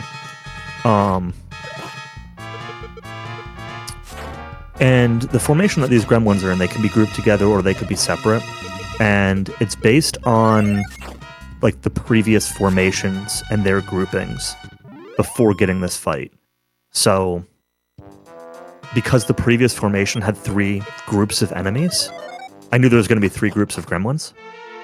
The fight before that was 2 dragonflies, and I wasn't sure if that was going to put 2 gremlins in the first group, but it put them in the third group.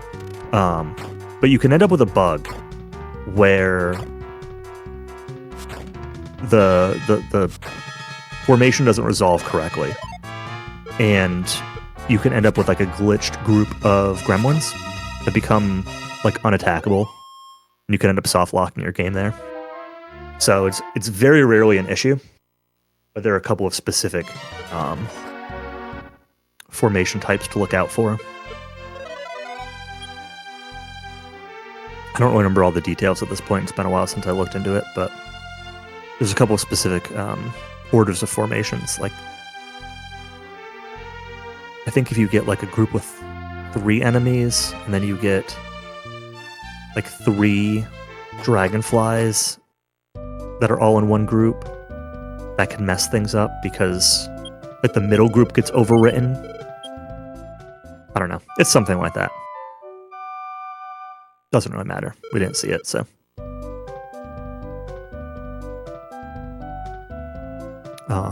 Yeah, so after the lighthouse there had the star crest.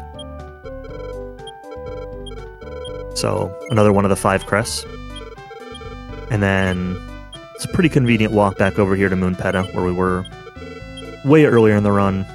There's a little bank here, so a lot of the items that aren't needed anymore, the Watergate key, the silver key, Rhodos token, and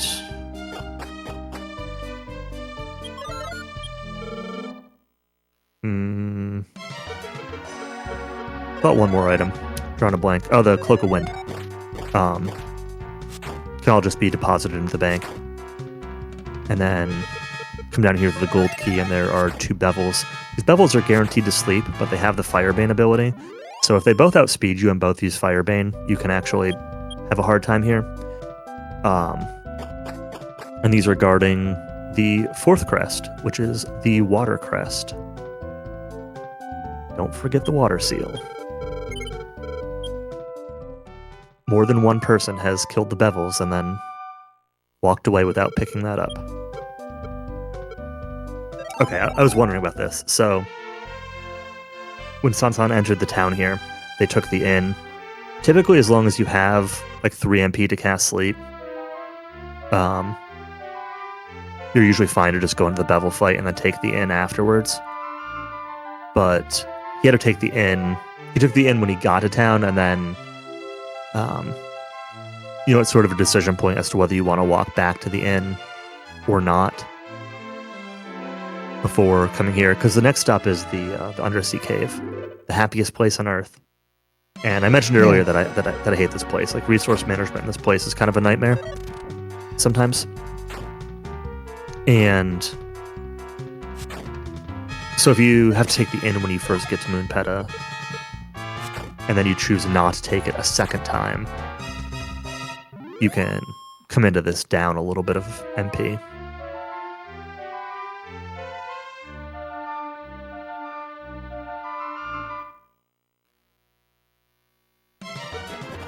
So this is sort of like going to be like the volcano level, basically. Fiery, lots of lava. The first floor has really bad encounters. Some of them steal your MP, which can be a real problem. It's not too uncommon. So there's a couple different approaches to this place. It's not too uncommon to need to use a wizard ring in here, although you really hope to avoid it. It's a very valid strategy to buy some extra medical herbs in Moonpeta before you come over here. If you're playing on the GBC version, that's like the default strategy. Because encounter threat resets work a little bit differently there. But you can do that to sort of extend your resources a little bit more if you want to. With the Hagare earlier, there's a pretty good chance that everything will be fine.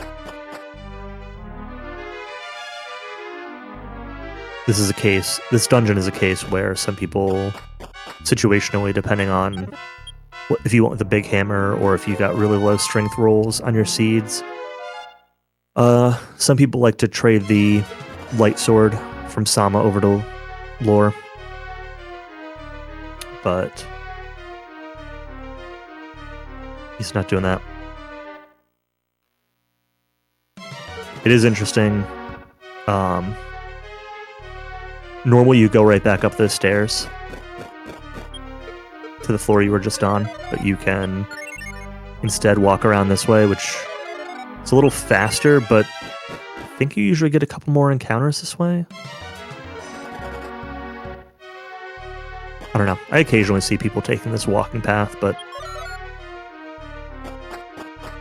I think it's more viable. Nice.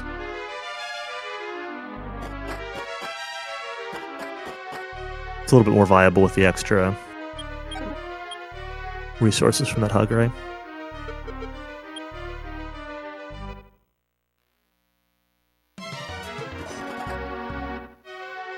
One more string seed. Rolls a 1. Running from... These are some brave decisions. Running from things like killer tigers. I mean, that was a messy fight, but... It's working. Okay. Yeah.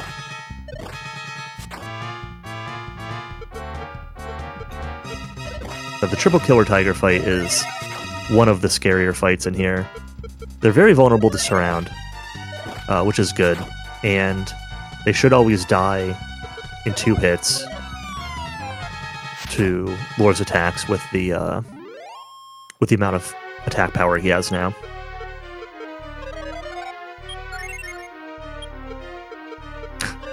Nice Kaishin cookie. But yeah, if they gang up on one person, or if they get a bunch of attacks before surround, or if they hit through surround a lot, they can do a lot of damage, and they're pretty fast too, so they can, like, both of those just outsped Princess Maria, even with, you know, the extra agility from the levels. The gold orc healed 1, so that's unfortunate. Instead of dying in 2 hits, it's going to be a 3rd hit.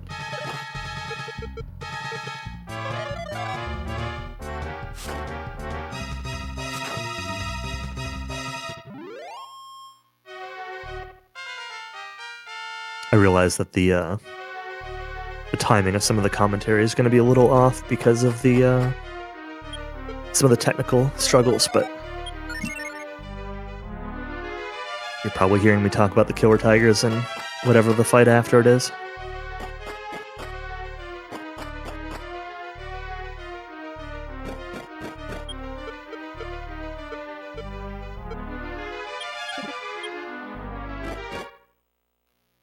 Aggressively resetting threat on the staircases. Alright, so that is the magic armor. Magic armor's a pretty good defensive item. It doesn't give as much defense as the Gaia armor that he picked up in Durkandal earlier. Oof. Triple run fail. Quadruple run fail. Doesn't give quite as much defense as the Gaia armor, but does give resistance to magical attacks. And it can be equipped by both Lore and Sama. So, it can be kind of traded around based on who needs it.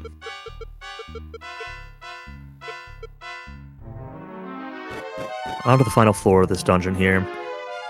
The encounters in this final floor aren't too bad, but there's one fixed encounter, which is 2 of the sorcerers that can both use Firebane. They're guaranteed to sleep. And generally speaking, if one goes to sleep, you're fine. He traded the water flying clothes over to off of Maria, onto Cookie. Because Cookie's kind of like the hinging point for this fight. If he stays alive, this fight is usually just kind of fine.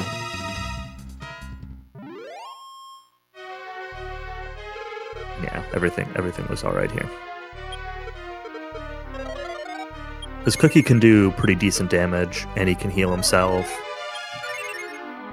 So giving him the extra resistance kind of lets him adapt to whatever the situation is, versus, you know, if Maria has it and the other 2 characters die, she can't kill them alone, so.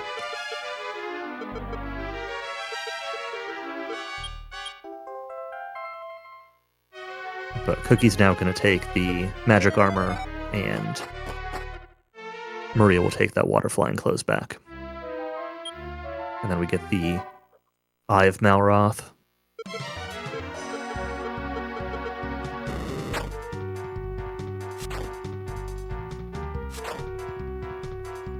The Eye of Malroth is going to grant access to the Road to Rone, which is a pretty lengthy dungeon, pretty difficult dungeon. And it will lead to sort of the final area of the game.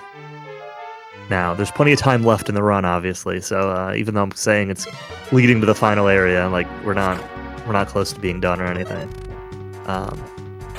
It's just to sort of gain access to the next step of the progression. But before we do that, Sansan's coming down here to replenish his world leaf that he had to use in the Undersea Cave. And, yeah, this has been a really good run so far. Again, I'm not super good at this run, but 2 hours is a pretty reasonable benchmark for where you're at with the Undersea Cave. So this being under 2 hours is really good. In between the Hoggeray, the first try Devil Priest, a lot of things have gone well. All right, so there's the technique Countess was talking about earlier to kill off Princess Maria.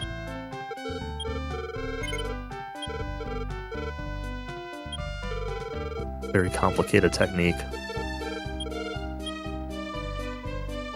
I say in jest, but I actually mean it. I very often have Cookie die when I try to do that. Or I open the menu like 3 times to make sure that doesn't happen. As long as they don't both die, it doesn't really matter. And even if they both a little die. bit more. Yeah.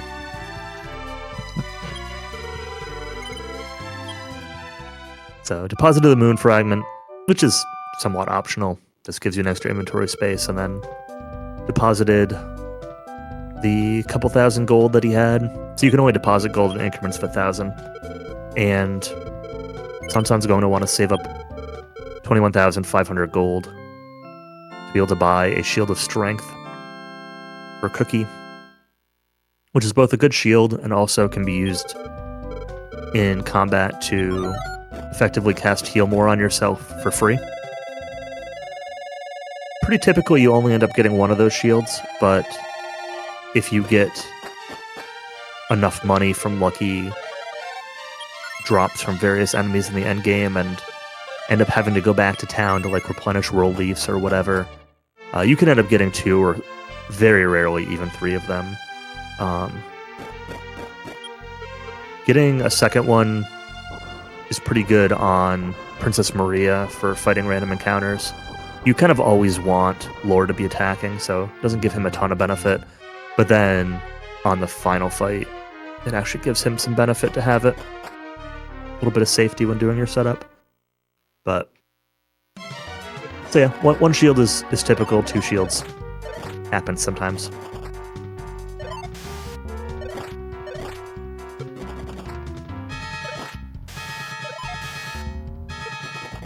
And the Hork Pit. Now this floor is a very high encounter rate, and all of the fights are just these Horks. And usually you find 4 of them. I think you can find other numbers of them, like 3, maybe 2.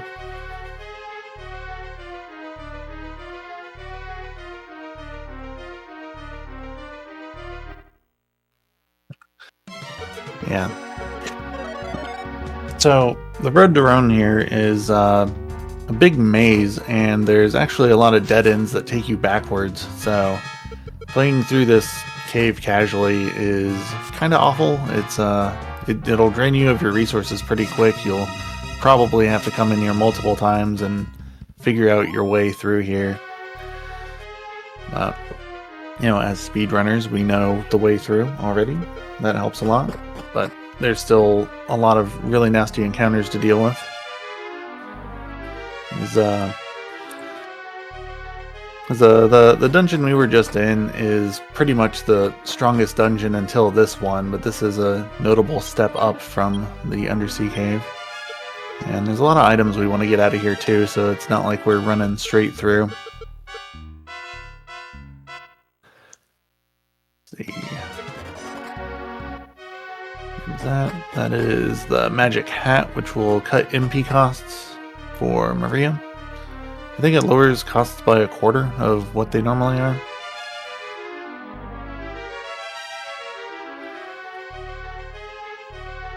Very nice to have, though. Gives her a pretty big percentage boost in healing, and also, like, it even drops the sleep spell down to 1 MP. It rounds down in your favor. So sleep is almost free to cast on anything that might be vulnerable to it.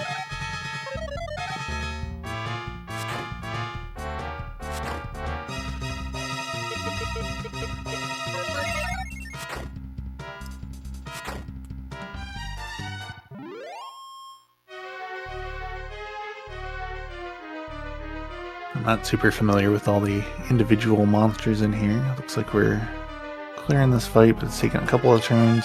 What we're headed to right now is going to be Erdrick's armor at the end of this path. Who's No. Ardrick? Yeah. I think he was in DQ11. Oh. I thought he was just that guy from Final Fantasy 1. Grave. I thought that was Link.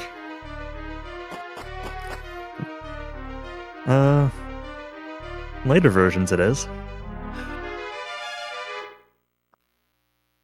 I got the armor, so now we're pointed back the other way.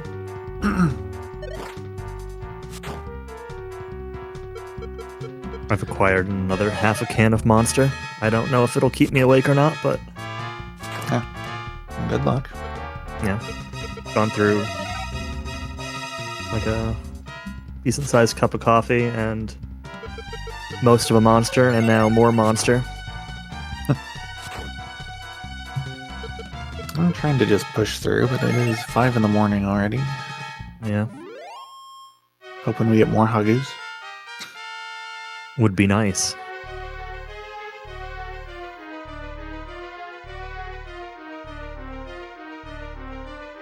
I assume you grabbed the hat already, right? Yeah.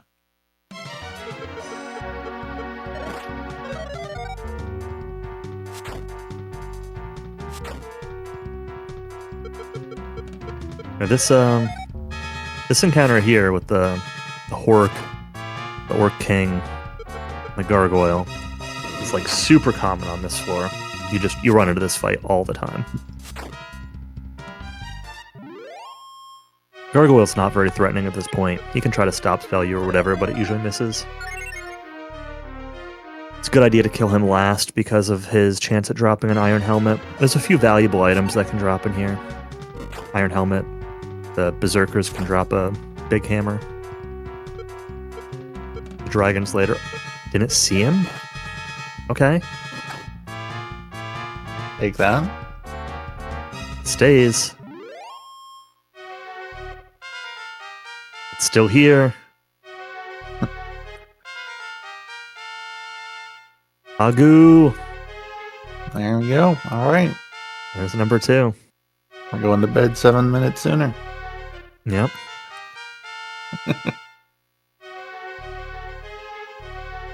Yeah, so like I said earlier that it's usually about 10 minutes per Hagu.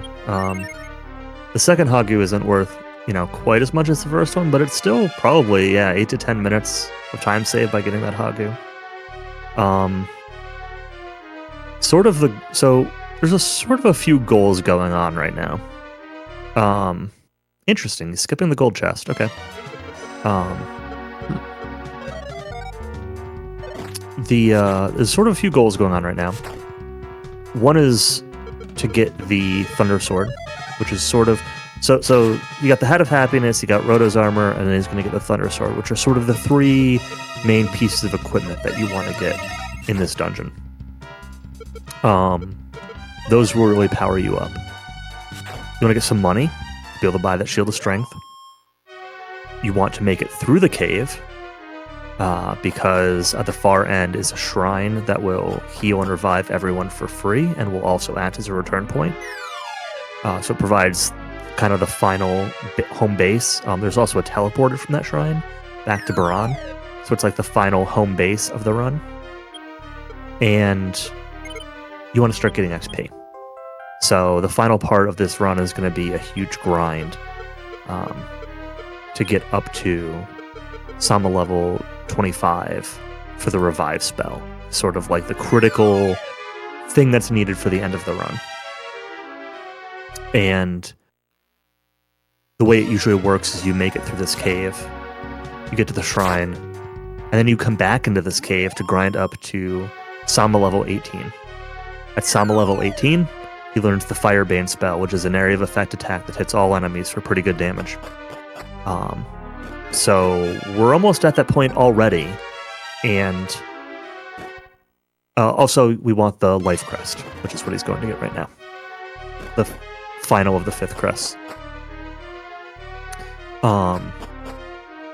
So depending on your resources here, when you pick up this crest, you can choose to normally you're pretty low on resources at this point, and you actually just go back to Baran to take an inn and kind of come in fresh to the dungeon. But Zanzan here still has a ton of MP left, so he's going to try to make it through in one go, which is pretty rare, but we'll see what happens with 2 Agre. It very well might. And he will easily be level 18 by the time he gets through with it. Usually even 1 Hagu is enough to get you pretty close to level 18. It's sort of interesting. Yeah, there it is. 1 Hagu is usually enough to get you very close to level 18 by the time you reach the shrine. So one thing that's sort of interesting about this run is there are a few different ways of like measuring progress throughout the run, right? You have the progress of what is your current objective? Like, where are you actually in the run? How many crests have you got? And what dungeon are you in? Like, where are you on the map? But also, kind of throughout the whole time, you're kind of looking at your XP and what level you are, because there are cases where you can be ahead on the map, but be behind where you want to be on XP, which you'll need to catch up on later, or money at certain points in the run. So there's a few different ways of kind of measuring progress throughout the run, and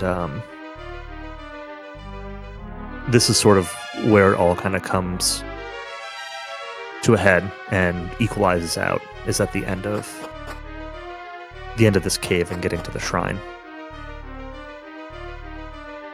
Level 18 is the XP goal, and we're already there. So now he just needs to make it through to the shrine. One thing I haven't seen, there's an optional play you can do in here, which is swapping around Prince Cookie's equipment between the magic armor and the cloak of evasion, depending on which floor you're on. So on the earlier floors, there are more enemies that cast magic, but on these upper floors, you fight more things like dragons and killer machines. And the cloak of evasion is actually often like a better item to have equipped on the upper floors. So sometimes people will swap his armor back and forth depending on which floor you're on.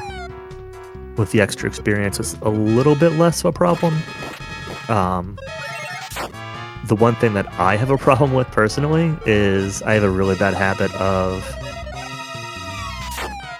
swapping stuff around and then forgetting to put the magic armor back on later, which gets me killed.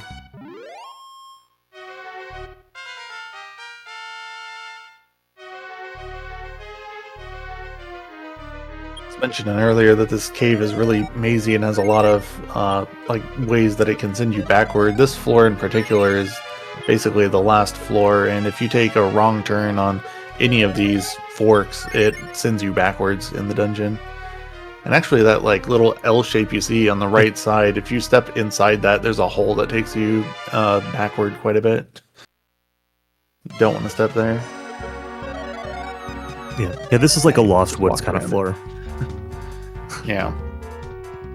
So if you take the wrong path, you just end up at the start of this floor again. But that hole actually drops you like the previous floor, I think. Yeah, I think it dumps you like on the large floor right before the Thunder Sword, like the top corner of it. That could be. Sounds right.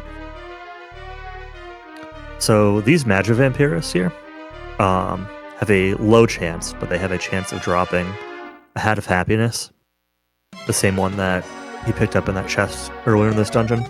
And if you get a second one, that is awesome, because then you can have both Cookie and Maria with a Hat of Happiness.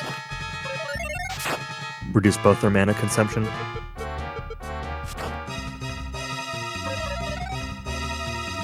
So these killer machines are probably the scariest enemy in the game in general, especially on this walk. They can double attack, they can critical hit. If Cookie is not defending, they have a high chance if they target Cookie to just kill him in one turn. So when you see them kind of just... your brain goes to like, Cookie needs to defend. Lore will kill them in 2 turns at this point. They can be surrounded. This is sort of why Maria had those defense seeds earlier, and has the water flying clothes, because it usually allows her to survive a double attack from one of them.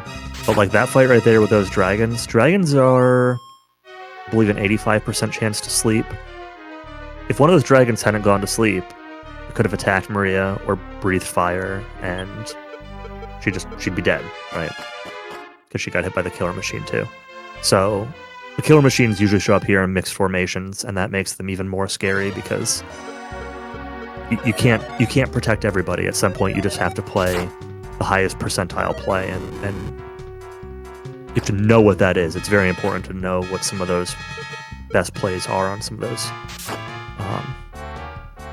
And you just have to hope it works out. And it's very easy. I know because I've done this many times. It's very easy to get too aggressive with Cookie in particular, and he will just fall over. Sort of like a meme, right? He's sort of the meme of like he's always in a box. He's always dead, especially in the NES version. Yeah. You know, I talked earlier about how he kind of plays this hybrid role between like he can kind of attack things, he can kind of cast spells. He's not particularly good at either. He's also not really very good at taking hits. And he dies a lot. He's not particularly fast. But he is sort of the linchpin to the end of this run. And you do need him to get experience points. And so you don't want him to die. But that was awesome. That was a first try trip through the entire cave.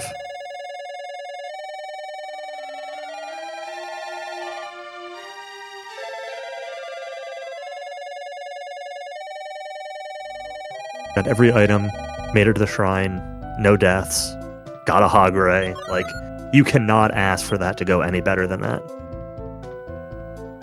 I mean, yeah, you could have gotten like another Hagure, but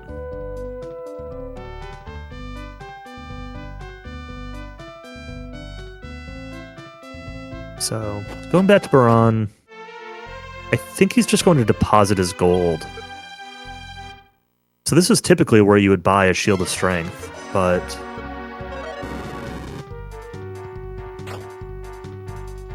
I guess he's not going to deposit the gold. He's just going to go to Rubus' Shrine.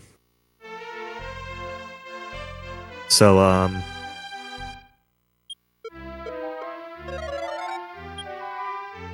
one required item, the reason that we've been collecting the crests throughout the run is there's the Shrine of Rubus that requires all 5 crests, and the goddess Rubus will show up and grant you her charm, which can be used to dispel Argon's illusions. And it's required to progress in the final dungeon of the game. So, typically the goal is you get level 18, and you go get the Rubus's charm, and then you can begin walking to the final dungeon. I'm actually like really curious how this is going to work out, because like with no Shield of Strength,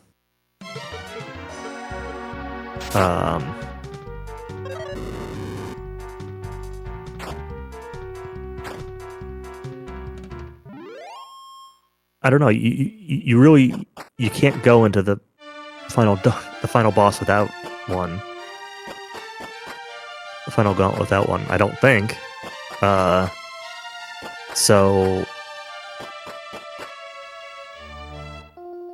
I don't know what the play is here. I don't know if the play is to just grind for a while and hope to get some drops and some money, and then go back and buy one. Assume you'll be kicked out of the final dungeon and need to replenish a leaf, or maybe take a safety save or something like that before the boss gauntlet, and then buy one later? Or I don't know.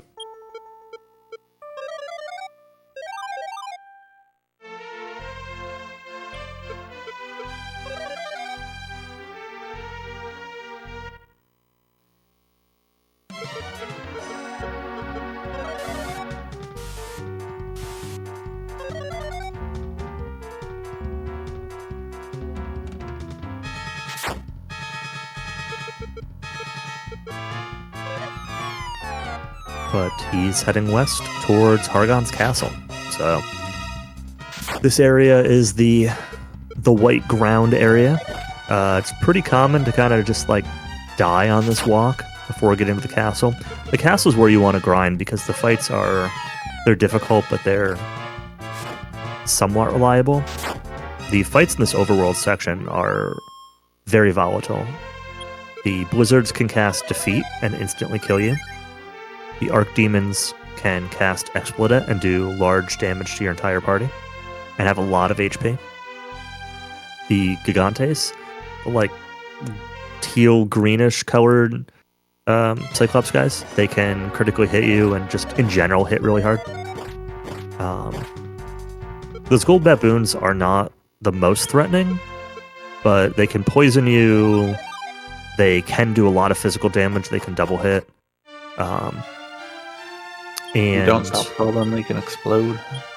Yeah, and when they get low on health, they can use Sacrifice. And that will instantly wipe your party if they do. If they're not sleeping or stop spelled. So.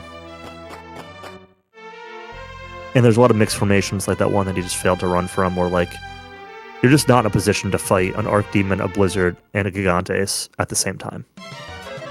It's just not going to happen. So you're kind of just relying on run, and if it fails, then somebody's probably going to die. So these are the Frosted Cheerios, the white ground loops.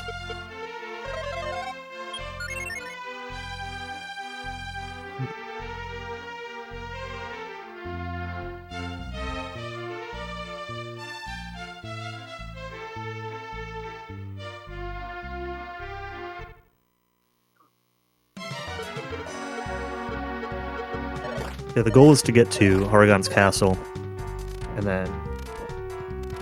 Oh, he's taking the left path. Interesting. So you can go left or right here. The left path, I think, is shorter. But the encounter zones are a little bit different. Usually, runners take the right path at this point, and they take this left path, like, later on with more levels. But I don't really remember, like, the intricacies of why you would go one way versus the other. It doesn't really matter. I know the right path has, like, a section at the bottom with, like, the lower level encounter zone in it. I don't think you get that going this way. Anyway, almost to the castle.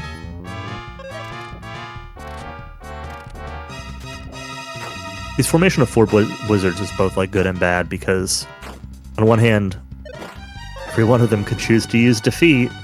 On the other hand, they're all in one group and they're pretty vulnerable to magic, so you can guarantee to kill them in one turn as long as they don't kill you first. Anyway, so we've got a few goals as part of this grind. I said the ultimate grind is cookie level 25, but there are a few stepping points along the way where you learn some key skills.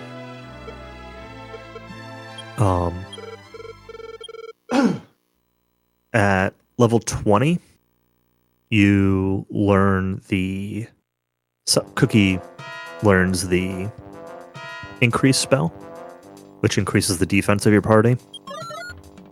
It's pretty critical to the boss rush.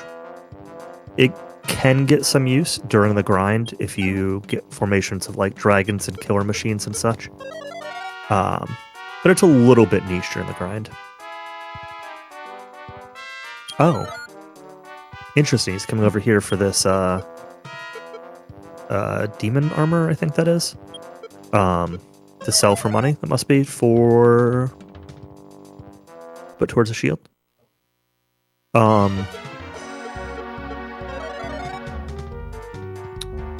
Anyway, so Cookie level 20 gets increase. Cookie level 23 will get him the defeat spell, which is the instant death spell that those blizzards can use against you. And in particular, the dragons in this area are very vulnerable, 85% vulnerable to instant death. The flames that show up here are also 60% vulnerable to instant death. So grinding starts to go a lot quicker once you get access to that spell. So those are a couple of the key points. I guess the other big one is Maria, level 19, will learn Exploit. Usually she's learning that like around the time Cookie's hitting level 24. You don't really get much use of it while grinding, but if you do have to leave the tower and come back, Exploit's really good against like blizzards, for example, outside. And it gets some use in the boss rush. There's also one level where Prince Lore, it's a big agility bump. I think it's level 23. And it could change your strategy against these dragons. So there's sort of two ways to approach this 4-dragon fight. One of them is by casting Sleep on turn 1 with Maria and using your Area of Effect abilities, which include the Thunder Sword on Lore and Firebane on Cookie, to damage them down, and then like finishing them off on the next turn.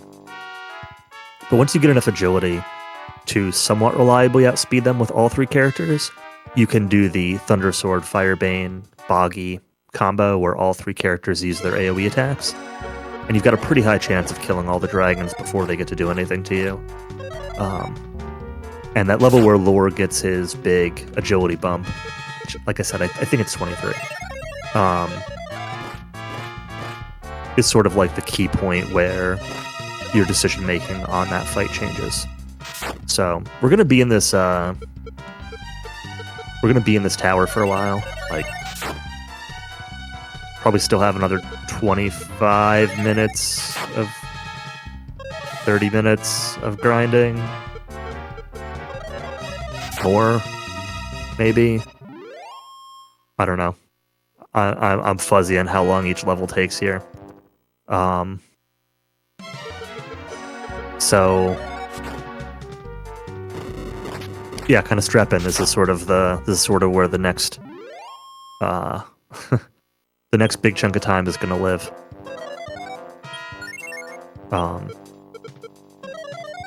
So you want to go to level 25 is the goal, because 25 is when Cookie learns Revive. During this grind, you typically go to like high level 24, and then expect Cookie to get some experience off of the boss rush to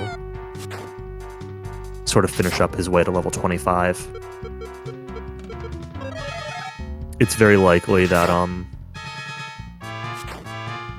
he'll get booted out the tower at least once. Yeah, he will probably have to leave the tower at least once. So this is sort of the resource management game. If anybody dies, you've got a leaf that you can use. If anybody dies again, you have to leave to revive. So that's sort of like getting booted out of the tower. And at that point, you would usually go recover a leaf, which takes a few minutes before coming back. You can also see that, you know, he's using magic on every fight. He's healing, he's casting Sleep, he's casting Firebane, he's casting Boggy, all these things. And you need those resources to keep going. So all of those prayer rings that he's been accumulating throughout the run, the one from the Tower of Wind, the one from the Full Moon Tower, the one from the Undersea Cave, and the fourth one that I'm drawing a blank on right now. Those all will be used here. So you want to have as many as you can coming into this grind, and you want to save at least 2 of those rings for the boss rush. Really for like the end of the boss rush, for the final boss. So you've got 2 wizard rings to play with here. And if they break, then, you know, you may have to leave to recover your resources instead. Or at least to save. Because if you end up in a situation where you break all your rings, you might not ever be able to beat the final boss. Like, you can end up kind of hard stuck there. The Archdemon enemy that we saw outside, they do have... I always think it's a 1 in 16, but I think it's actually a 1 in 32 chance. It's 1 in 32 on NES, I'm pretty sure. Chance of dropping a wizard ring. So you can They show up in here too. You can get very lucky and get an additional wizard ring, but it's not something you want to rely on.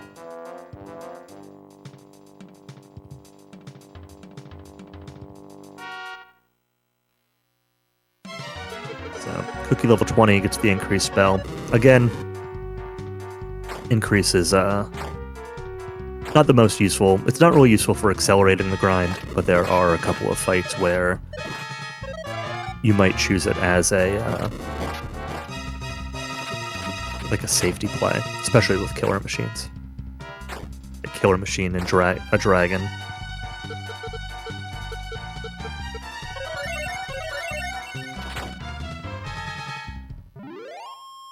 Sleep at 1 out of 4 dragons. Sure did.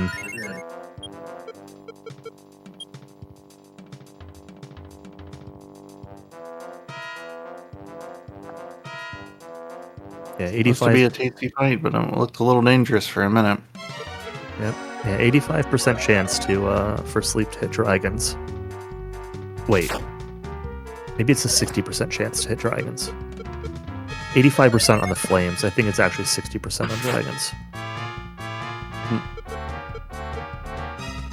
Because sleep and defeat are reversed. I think it's 60% on dragons and 85% defeat on them, and then it's 85% to hit the flames and 60% for defeat.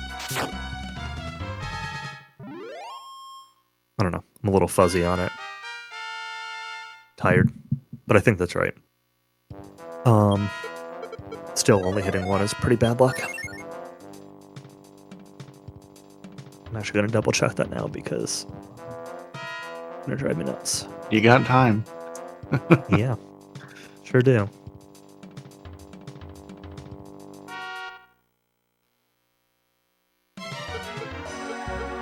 Dragon. Howdy ho. 60%. Yep.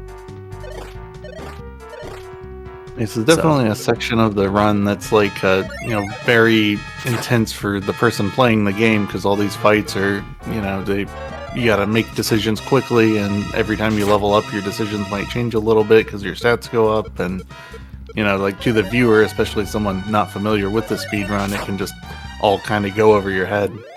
It's very hard to just properly explain. Yeah, the run gets... This whole run really is... This is the run, right? The run is handling random encounters. The run is knowing what to do with the resources you have, the tools you have, whatever level you're at a given point. Handling them quickly, efficiently, safely, and saying it the whole time. And it all comes to a head here where, like, this is the chunk where you're doing that for 30, 40 minutes straight, 50 minutes straight. And it's a very technical run.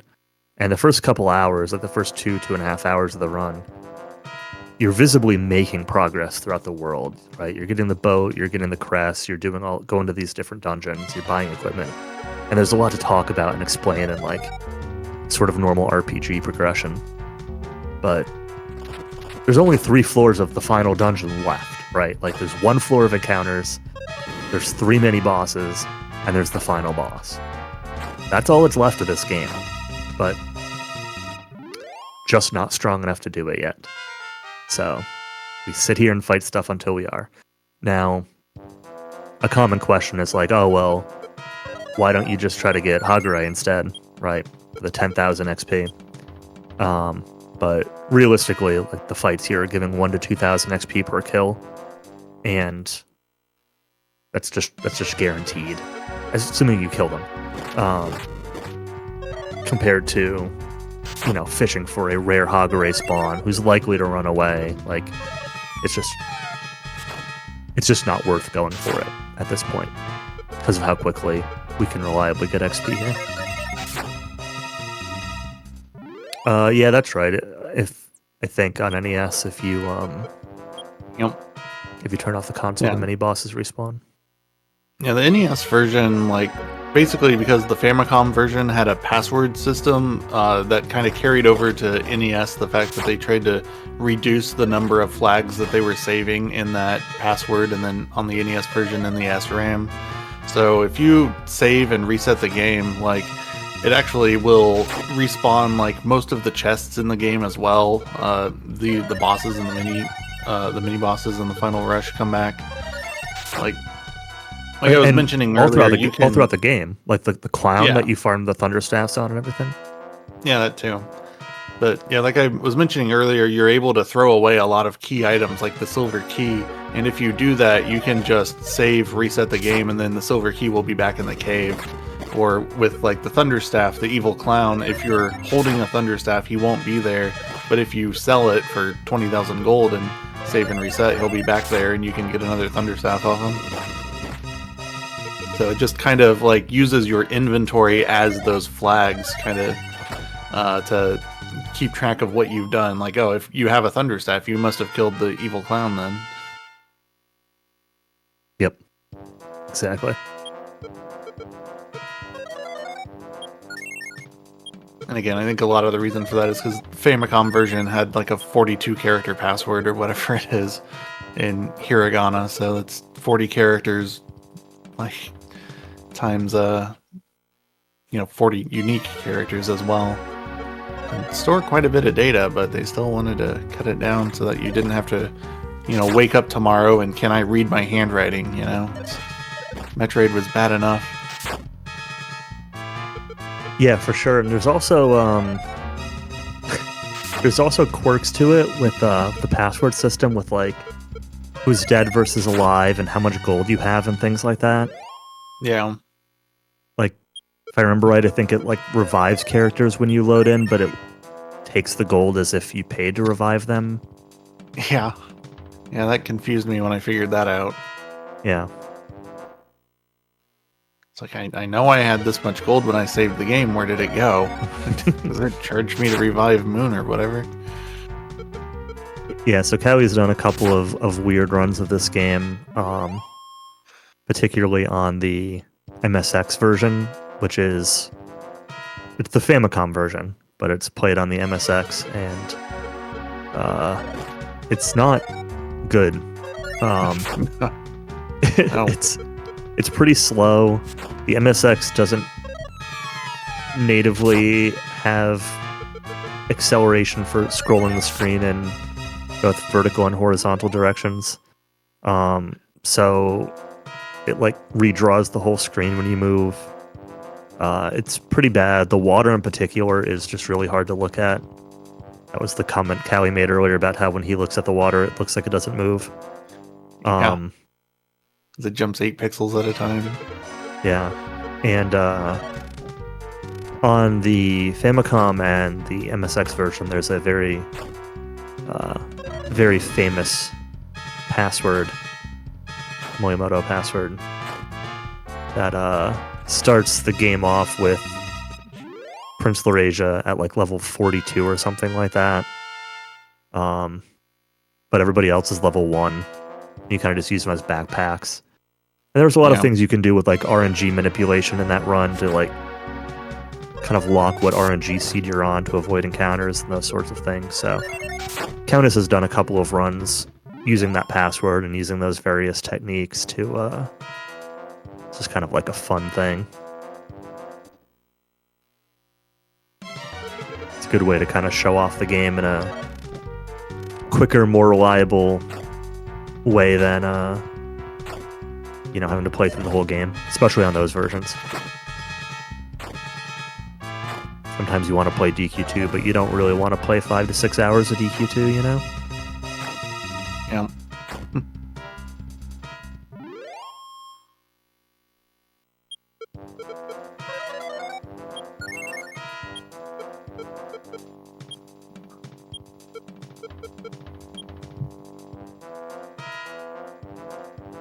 So far, this grind's going well. I haven't seen any rings break yet.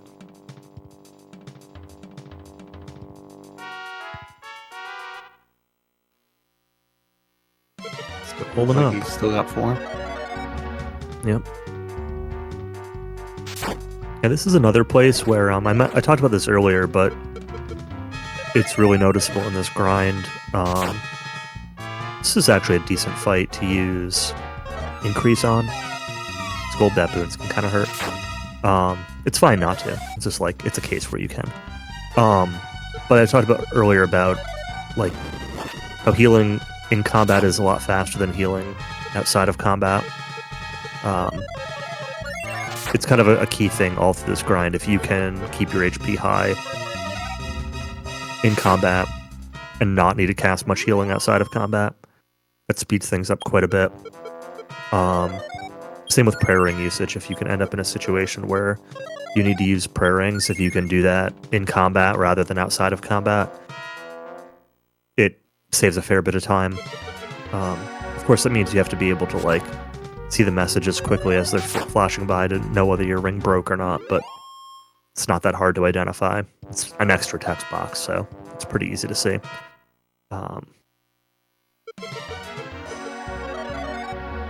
One other thing you can do, it's like that turn right there actually is probably a pretty good example where it's a pretty good option to have Maria defend on that play. So this is like a super niche technical thing, but it's something to talk about. If you defend on the last turn of combat, so if like Maria defends there, if you get ambushed on the next encounter, you will still have that defending state. Like that defending state doesn't get cleared until you start your next turn, basically. So there's a couple cases where you can actually defend. Usually you want to defend on Nana at the end of the fight. I keep calling her Nana. Maria. Usually you want to defend on her on the last turn of the fight because there's no animation to it, right? It doesn't make sense to attack and take the animation time. But also, it gives her the added protection in case you get ambushed on the next fight. And it's pretty rare that that saves you, but it can happen. So, yeah, just one of those weird niche things.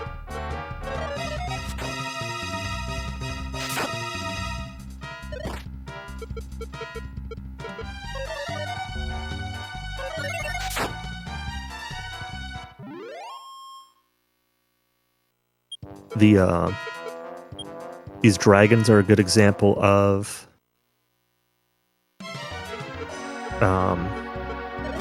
again, it's just a different play. So the dragon is actually a good example of a case where the wizard staff can be really useful because Vor's attack often kills a dragon at this point, but not always. But Lore's attack plus the wizard staff from Maria will, as long as like the dragon doesn't dodge or something.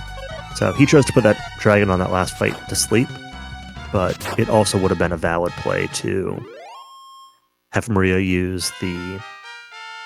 Since at this point you expect Lord Out to be the dragon, it would have been a valid play to have Maria throw the wizard staff at it and guarantee the kill on that turn. So these are the kind of decisions that, you know, the runners are sort of making as they go along and balancing out those different options. And again, I am not very good at this game, so I'm just presenting different thought processes and not trying to say that one way is better or worse than the other because I don't know. But these are the sort of considerations that you have when you're taking these encounters is turn order, what's guaranteed to kill, what's likely to kill, how do you save time?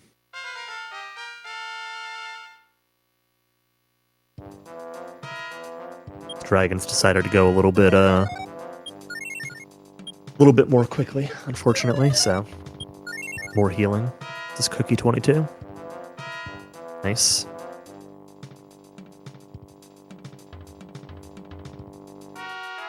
I'm curious how much gold he has at this point. I haven't really been paying close attention. I haven't seen any valuable item drops. What levels are we grinding for?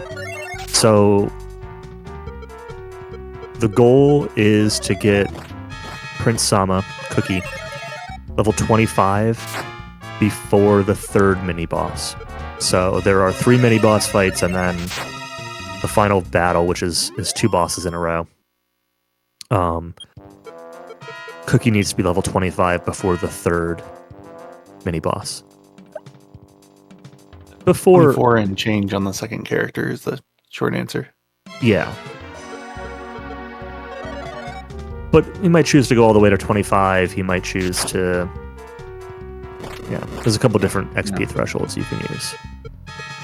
And also, just like assuming he's going to bounce out to grab some shields, maybe he leaves right at 24 and expects to get some XP on the way back. Yeah, that could definitely be the case.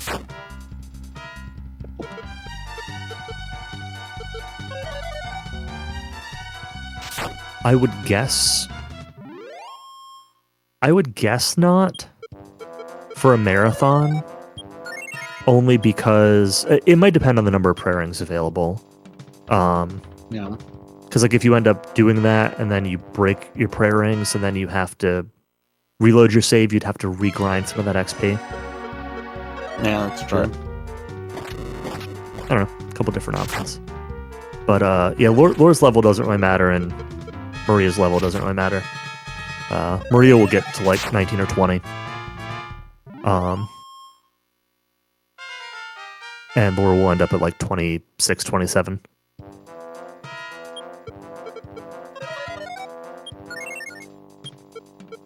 Nice Kaishins.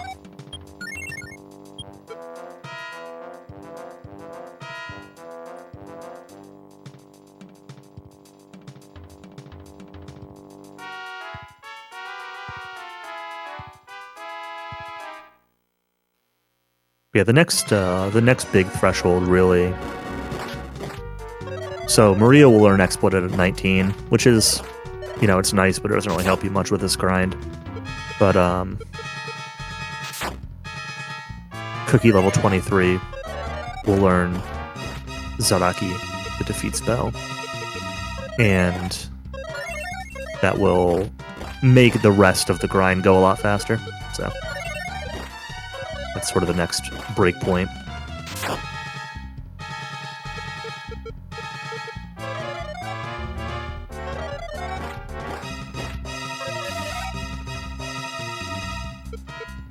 These gold baboons are being rude. Choosing not to attack here with Lore to make sure he's got a chance to get them put to sleep or stop spelled. Doesn't want to get hit by Magante sacrifice.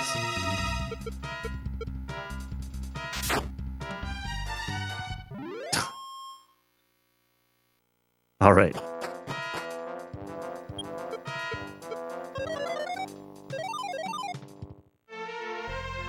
I wonder if he's going to choose to leave now.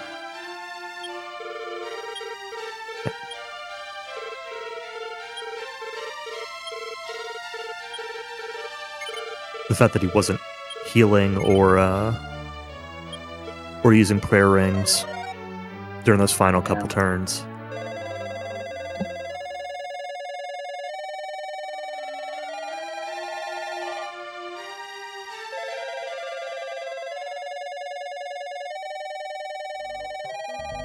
I'm gonna go back and buy at least one Shield of Strength.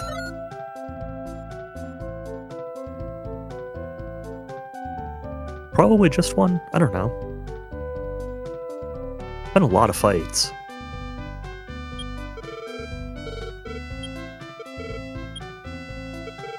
But I doubt it's been... There's no way it's been 40,000 gold worth of fights. Yeah. Sell the armor. Still has 2,000 in the bank also, but... Get it here.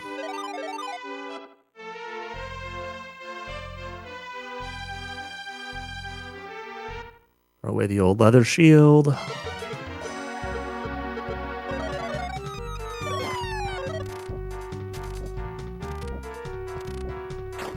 And back to the castle for hopefully the last time. So if Maria had been level 19 here, she would have the Explodet spell, which is very effective against these guys.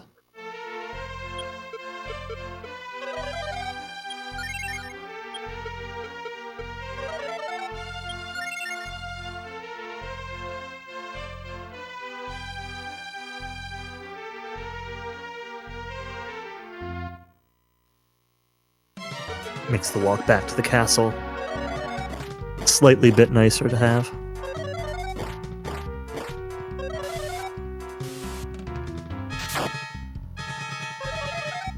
It's sort of interesting. It's something I find really challenging about this run. So, I mentioned at level 18 you learn Firebane on Cookie. You know, at level 20 you learn Increase on Cookie.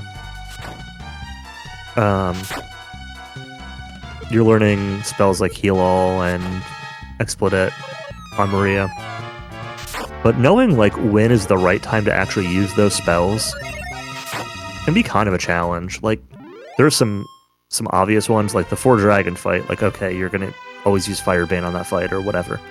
But there are a fair number of other fights that I don't know.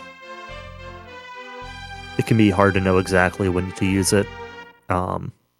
Increase is, again, kind of like the big one where I see a lot of runners just never use Increase during the grind at all. Like, I don't know if I've seen Sansan use it at all. But I see some runners have, like, very specific fights and very specific levels where they find it useful to use. And I don't know if that just hasn't come up in this run or if it's just a case of, like, you know, runner preference or what. And it's the same with like knowing which fights to use Firebane on in some cases. It's just it's challenging to know like what the best, as you gain these extra tools in your kit, like when are they worth using or not.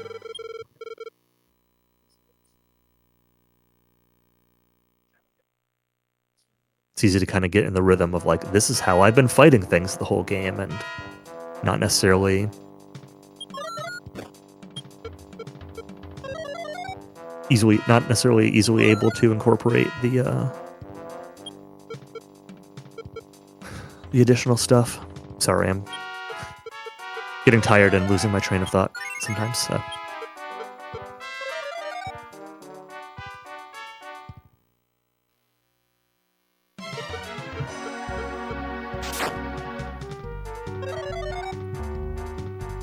It's almost 4 a.m. here, so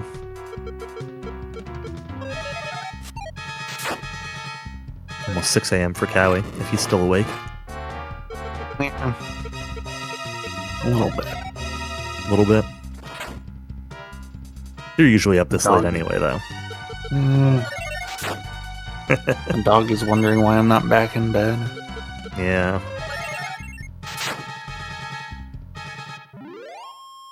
He was back there, but about an hour ago he came out and jumped on the couch. Nice.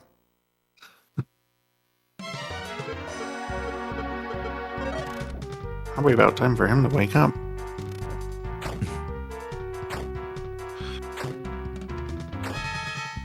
So yeah, that Shield of Strength is now allowing Cookie to just both freely and also pretty quickly heal himself in combat. It's a really just easy menu. You just press up to get to items and you can turbo into it. Versus needing to like, you know, menu a specific target or a specific spell out of your spell list. So having that Shield of Strength is pretty nice. Is this not a 19? No, it's Cookie 23. Alright. Zaraki, let's go. Now we want to see dragons. There's dragons. And they're gone. Now they're gone. That's it. The dragon quest is over. We did it. Yeah. It's fine. We want more dragons. More dragons. Oh. We'll see more dragon in the next run after this, too.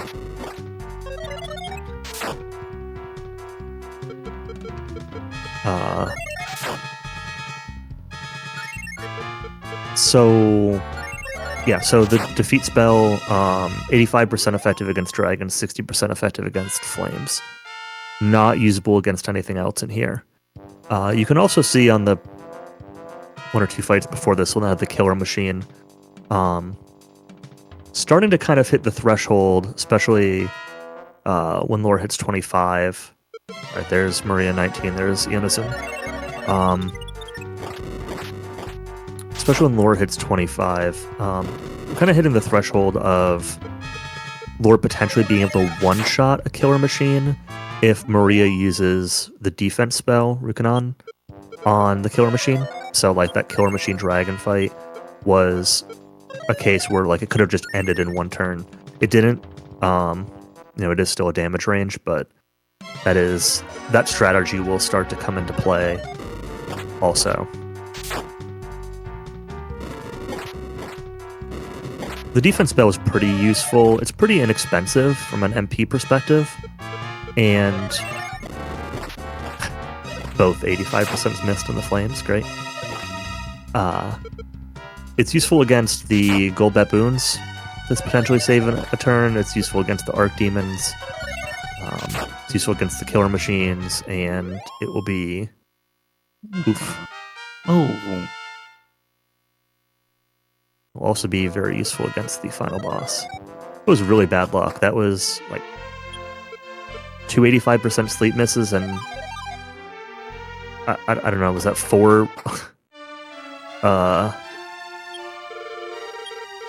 resists on 85% defeat casts? At least 2. Yeah. So 4 or 6 failures on 85% abilities in a row. That's like high kill levels of RNG.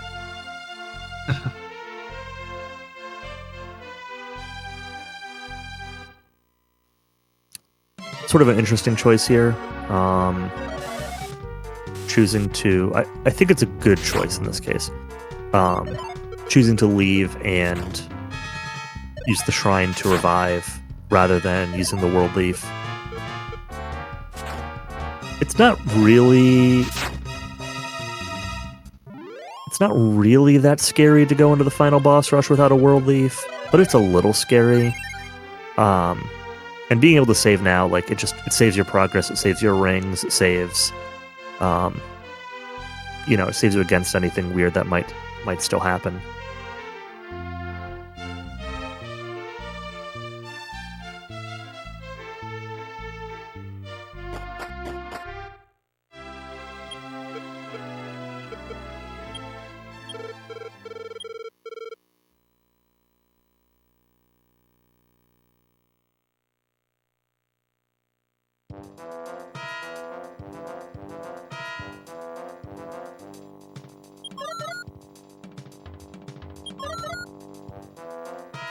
But yeah, so kind of the XP value that he'll be looking to hit is somewhere around 128,000, somewhere between 128,000 and 134,000 on Cookie. So he still needs to get level 24, but you might see him check his experience points when he does, or keep track of where he's at specifically. You know how much XP that is past the level? Yeah, I don't know exactly, but it's quite a bit.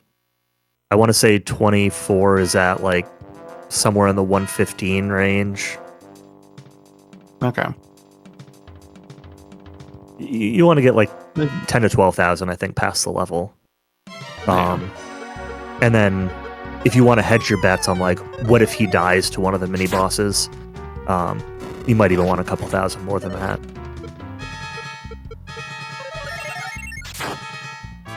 It sounds like about 25,000 from where we're at now. He was 10,000 from 24 at the shrine. Yep, sounds about right.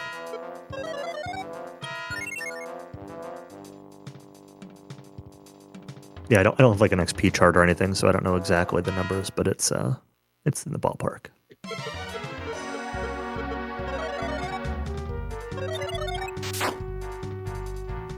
we're getting there. We're in the home stretch of this grind, so this has been a really good run. Yeah.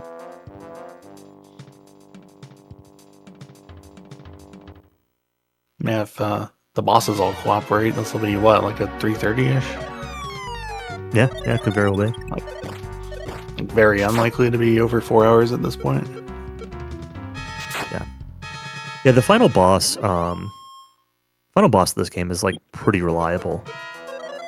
It's not 100% reliable. You can definitely die to him, but it's not the most difficult if you know the strategies. It's mostly about getting the setup on the first couple turns, and once you do that, it's okay.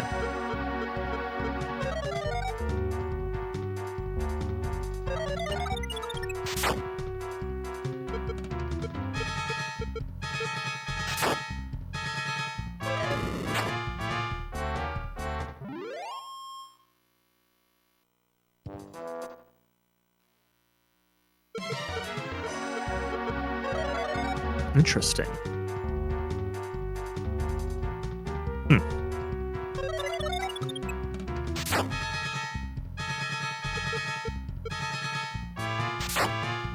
As you can see on like the flames, he's commonly doubling up on using sleep and using defeat. And it's one of those things that like, oh, if defeat just happens to hit them all, it feels bad that you spent all that time casting sleep, but because defeat on the flames is only a 60%, it's worth taking the time, because the alternative is then you need to spend time healing if you don't kill them with defeat. So it is the right play, even though it sometimes feels weird.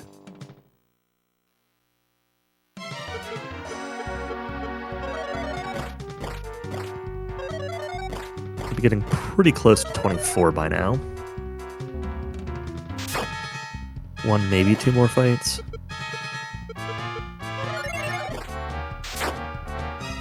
This is a scary one.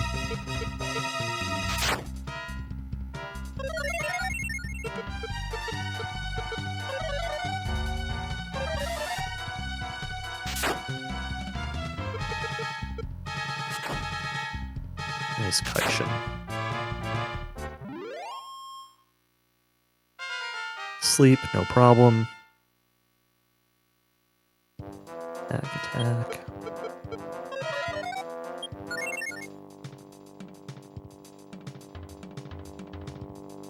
Yep, 24. Alright. Final stretch here. So once he gets to the XP that he needs, he still has to walk through the next floor. So there's one more floor above this of random encounters, and it is the trolliest floor imaginable, because remember the Devil Priest, the clown that we fought for the Thunderstaff earlier in the run? They show up as a random enemy there in multiples with their Exploit spell. Gigantes with their heavy damage also show up there, and so do Metal Babbles. So you could go up there and you could YOLO yourself at 10,000 XP enemies for a while, and you could also just get owned by all the other enemies up there in the process. Yeah. On the NES and Famicom version, then everything up there is horrible. The Metal Babbles are just terrible. Sure are. 35 HP in the surround spell. Conversely, and Firebane, right? Yeah. Which by now probably isn't an issue, but when you first run into them, you run away from them. Yeah. Conversely, if you were playing like the mobile / Switch version of the game,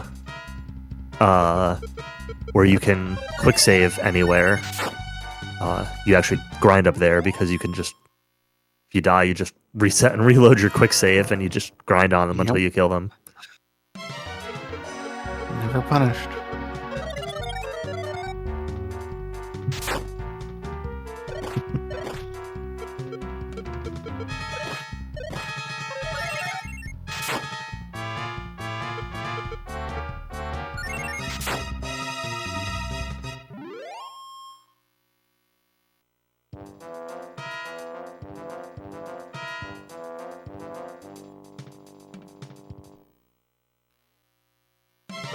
Not really seeing the fastest encounters here very often. I mean, we've had some 4x dragon fights, but the post-defeat grind has not been... Oh, here we go. I just need to talk about them and they show up. Has generally not been as good as you might want it to be. Yeah. There's Maria 20. Laura's going to hit level 26 very soon. Checking XP. Needs 4,000 more at least. Plus if he chooses to get a little extra. So, 3 more fights. Might take a 4th or 5th fight depending on how he's feeling about the mini-boss XP.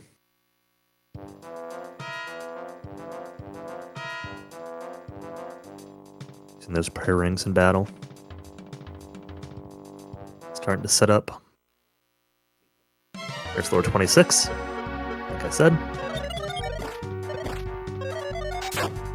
That's how you kind of know like you're on the threshold, is like when they start getting their levels is when Cookie is also, you know, right about at his threshold. You can't tell exactly because, you know, the amount of XP that you get early in the run is kind of variable and people are dead for certain amounts of XP and... Yeah.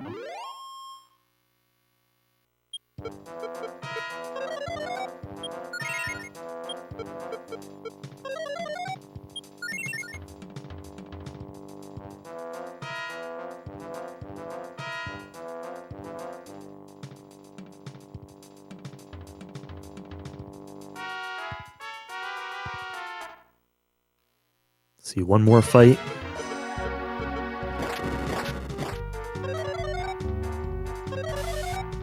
It's what I expected, but you can tell because he's staying near the stairs. Dark Demon.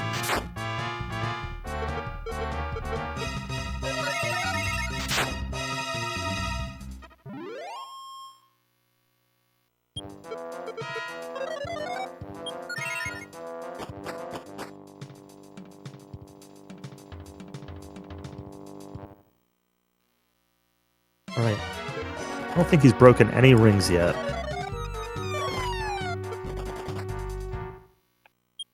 He's got all his rings. I think he's got his world leaf. Yeah, these fights. Yeah, those were the guys we were talking about.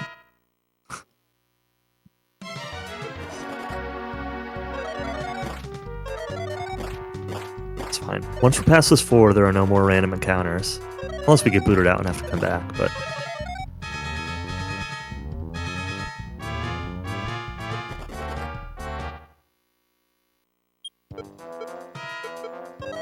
all you can pretty much do is run.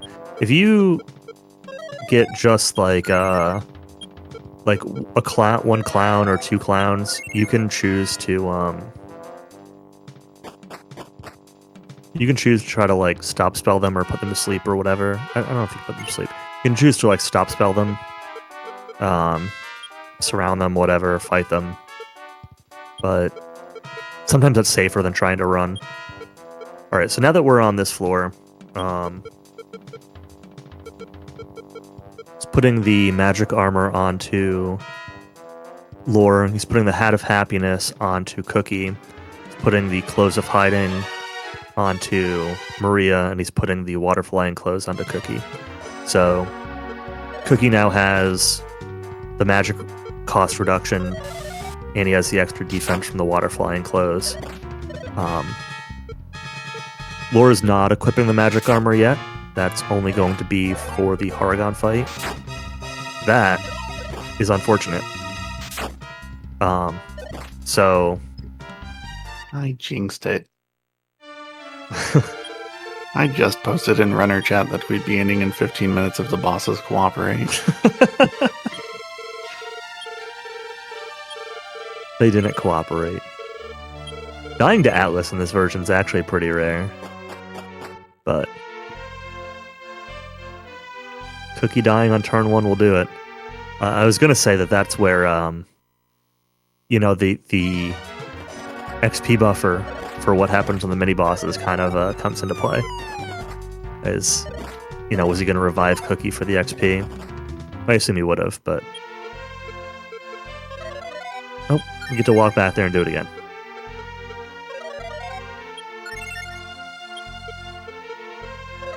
My assumption is that he'll take some opportunistic fights on the way back to finish up level 25.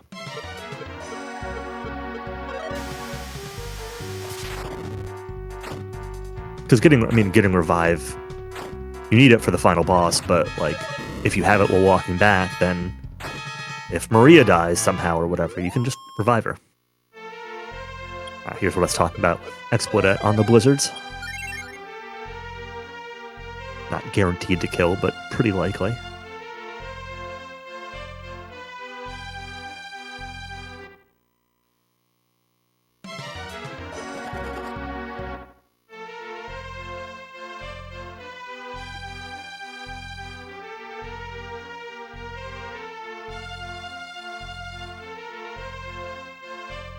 Nice. Surprise attack.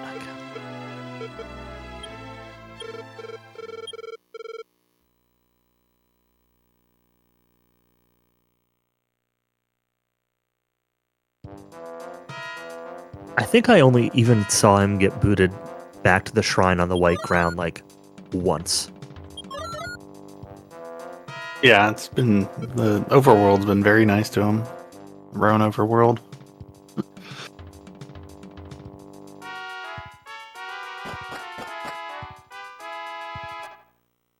It's really funny. So, Step Guard in this game, you notice he didn't cast it before walking on those barrier tiles. Didn't obviously cast it. Step Guard in this game lasts until you step onto a barrier tile and then take movement without triggering the barrier tile. So like you're fully off of the barrier tile, or they didn't talk about it in the Zahan walk, but actually I didn't really talk about half tiling at all. If you walk into the corners in this game, going up or down, it like forces you around the corner. We call it half tiling. It's useful in general movement because it reduces your encounter rate, your effective encounter rate. But if you're on like a damage tile, the character who is being forced around the corner doesn't take damage for that partial tile. And it's based on like your position, like in the actual party formation. So like the one character won't, but the other two might. Anyway, that also breaks Step Guard if you accidentally half tile, like while moving through the door or something like that. But otherwise than that, like you can Step Guard like at the shrine, then use the shrine, try to walk back to the castle, die, walk back to the castle, go back to the shrine, and still have Step Guard until you've crossed barrier tiles. It lasts like forever, and it's really funny to just watch him walk in and just like YOLO up into the barrier tiles, but it's because he cast Step Guard like 3 minutes before or more. Yeah, I'd noticed that the very first time he came in here. I noticed him cast it as he was leaving the shrine, and it didn't occur to me that you could cast it that early. But yep. NES, you do similar things. Like you can cast it at the very bottom before the boss rush because there's more damage tiles up on Hargon's floor, and you kind of expect Sama to die before then. Yep. Alright, so Atlas is down. We've got Pazuzu here. There's a chance that Pazuzu gets hit by instant death. Like a 12.5% chance. He got put to sleep, which is good. The main thing to watch out for is that if Pazuzu wakes up at low HP, he can cast Sacrifice and just wipe your party. But no problem. That's Cookie level 25. Your turn to jinx it.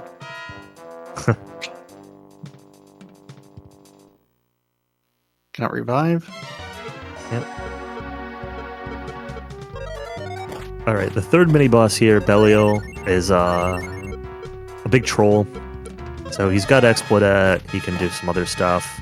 There's a good chance that Maria might die here, which isn't really a big deal if it happens. But the main thing is that he has heal all, and if Oh, that's fine.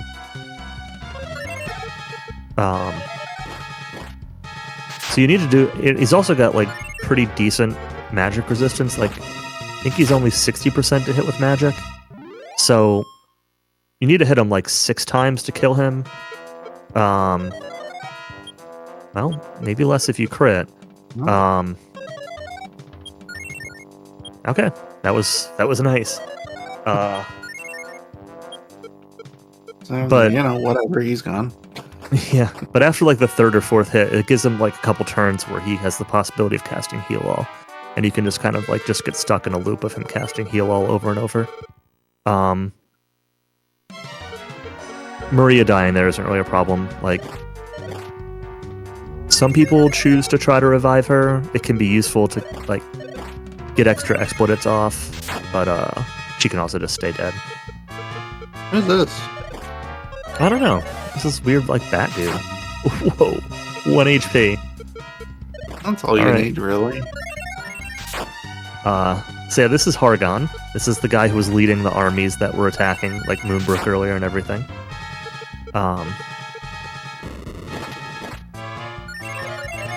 He's got like Sweet Breath. He can cast Heal More on himself. He's got Explodet. He's got pretty strong attacks. He can double hit. Not heal more. You can choose to go with the Roto armor, or you can choose to equip magic armor. It kind of depends on how you want to play it. If you play a strategy where you're trying to go for stop spell, you usually want to keep the Roto armor on. If you're not prioritizing stop spell, then you switch to the magic armor. On Prince Lore, he did get the stop spell. I didn't see what armor he was using. We'll see if he switches back to Roto armor here if he changed it. Yeah, he did. Okay.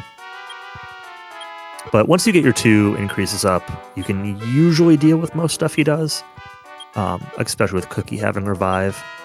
But that went very quickly.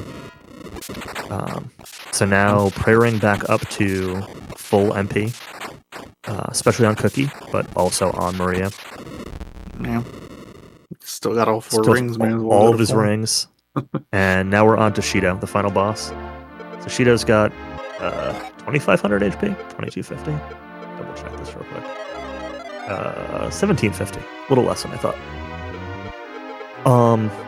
So the priority here is to get 2 increases to be able to not get one shot by physical attacks, the double physical, and then also to land surround. You can use the light sword that Sama still has as an item in combat to try to get more surround chances. And yeah, keeping Cookie alive at all costs is important here. Lore should have the leaf to be able to revive if absolutely needed, but Cookie's the one who can revive, so keeping him alive is #1 priority. Once he's surrounded, he'll start casting... Okay, there's the surround. He'll start casting Rukanon with Maria to lower his defense, and then start attacking with Lore. And Cookie is going to be healing himself with his Shield of Strength almost every turn, unless he's reviving. I forget the exact cutoff. It's something like 112 HP, 116 HP. If he's below that, then like he needs to Shield of Strength. You basically want to be in a position where you cannot die to 2 fire breaths in a row, because turn order is really fickle. So just keep Cookie alive. Spam all the revives you need to. If Shido does defense like he did right there, make sure you reapply your increase. Oh, he went for it and got it. Wow. Okay, so he went for a sleep, which is a little bit of a meme, but it's really fast when it works. It's a 1 in 8 chance to put the final boss to sleep. He only stayed asleep for 1 turn, but it's enough. Now switching over to using Explodet. So Explodet for more damage is like the more reliable play for what Maria should be doing. But the sleep is, if you get sleep early, it can speed up the fight. And it's and it's funny. This is going really fast, though. He's getting 2 more turns, maybe 3 more turns. Pretty close. With that miss and the double attack here, it might even be this turn. Nope.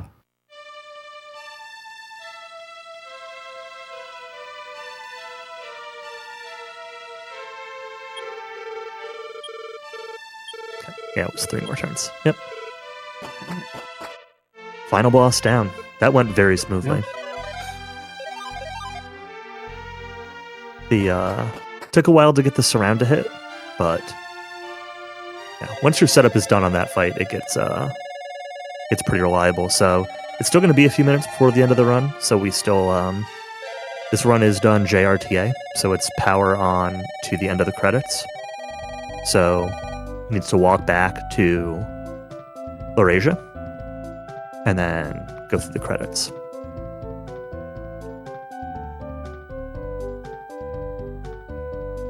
But yeah, very fast run. GG.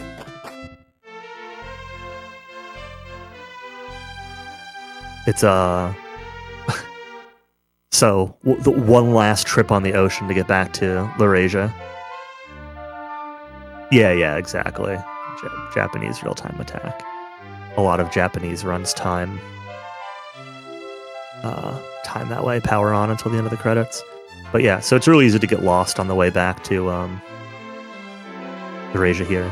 Basically, just you sail south until you can't see the land anymore, and then you go west, and then you can take the portal shrine next to Zahan. There are no more encounters on the overworld. But you can take this portal shrine right back to Laurasia.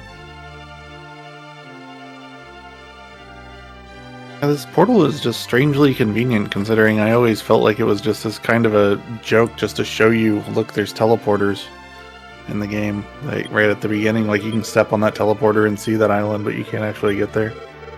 Mm-hmm.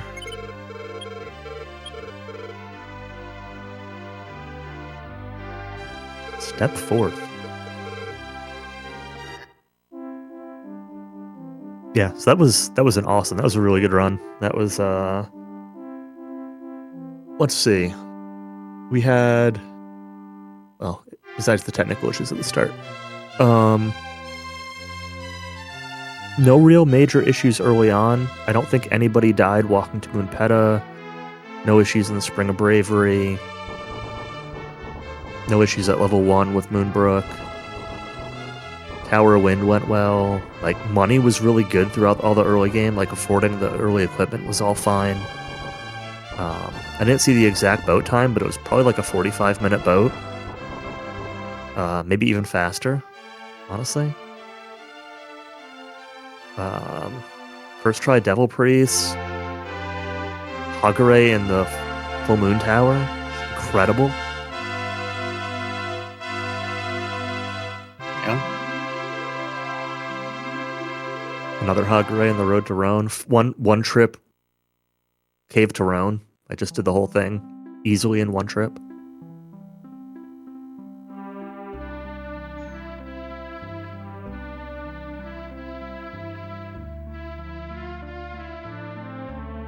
In the fireworks that went on there, in the Game Boy Color version of this remake, those fireworks go on like forever.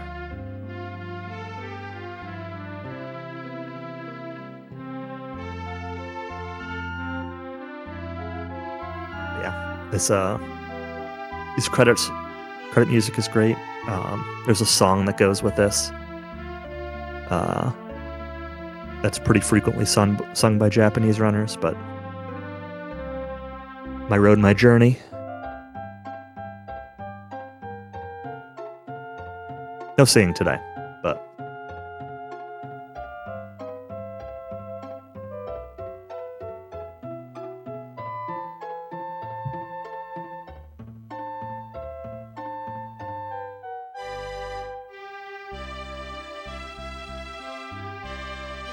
yeah, time will be, so at the end of this, there'll be, at the end of the credits, there'll be, the end will come up on screen, and then the music will stop, and then like on that fade out is when timing will stop. So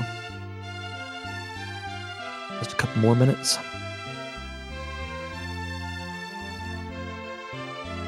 We get to see this part here. So DQ2 contains Alefgard, which was the world of DQ1. We very briefly were technically on it when we went through the portal to get the Protos helmet early in the run, but otherwise there's no need to go to Alefgard in this run. But you can actually go down there and find the Dragon Lord's grandson down at the bottom of Charlock.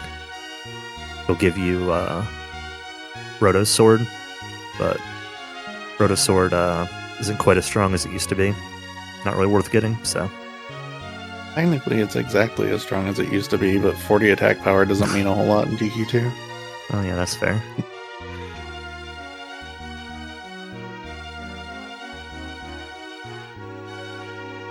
I think the Thunder Sword gives like 85, something like that. I don't remember the numbers on any of them. That sounds right, though.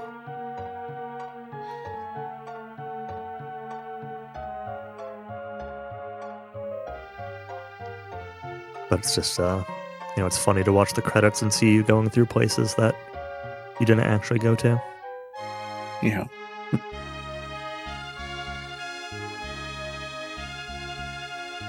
Hey, look, Samba's in a box. Talking to his sister. She won't be happy.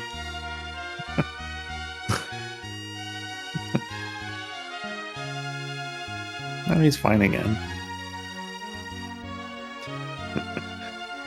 Oh, the Hork Pit. Why is he not getting encounters? Wait, what was that? It was a guy. It was a dude. Is there a dude? I don't know. He's always there in the credits. I don't know if he's there normally or not. King with some bunny girls. Yeah, where'd they come from? Hanging out. Hey, look, it's Hargon again.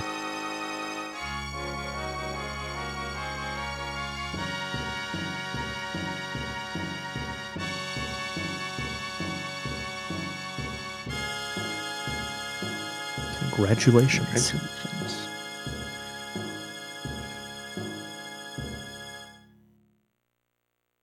Get ready on time.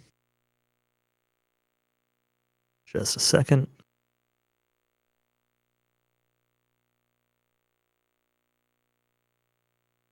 Time. Hmm. 328.17-ish, plus or minus some tech issues. That's really good. That's very good. Yeah. Anything under, anything under 4 hours for a marathon is good, and anything under 345 is like quite good. Under 330 is very good.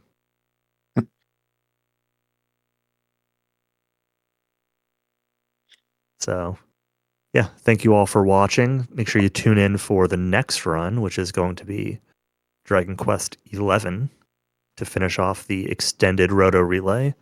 And then after that, we'll have some Octopath Traveler 2 being re-added to the marathon. And is there one other run that I'm forgetting about?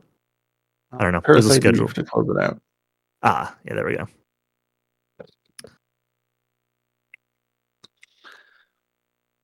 But yeah, thanks for watching. Again, I'm Hactical. Here's my buddy Countess.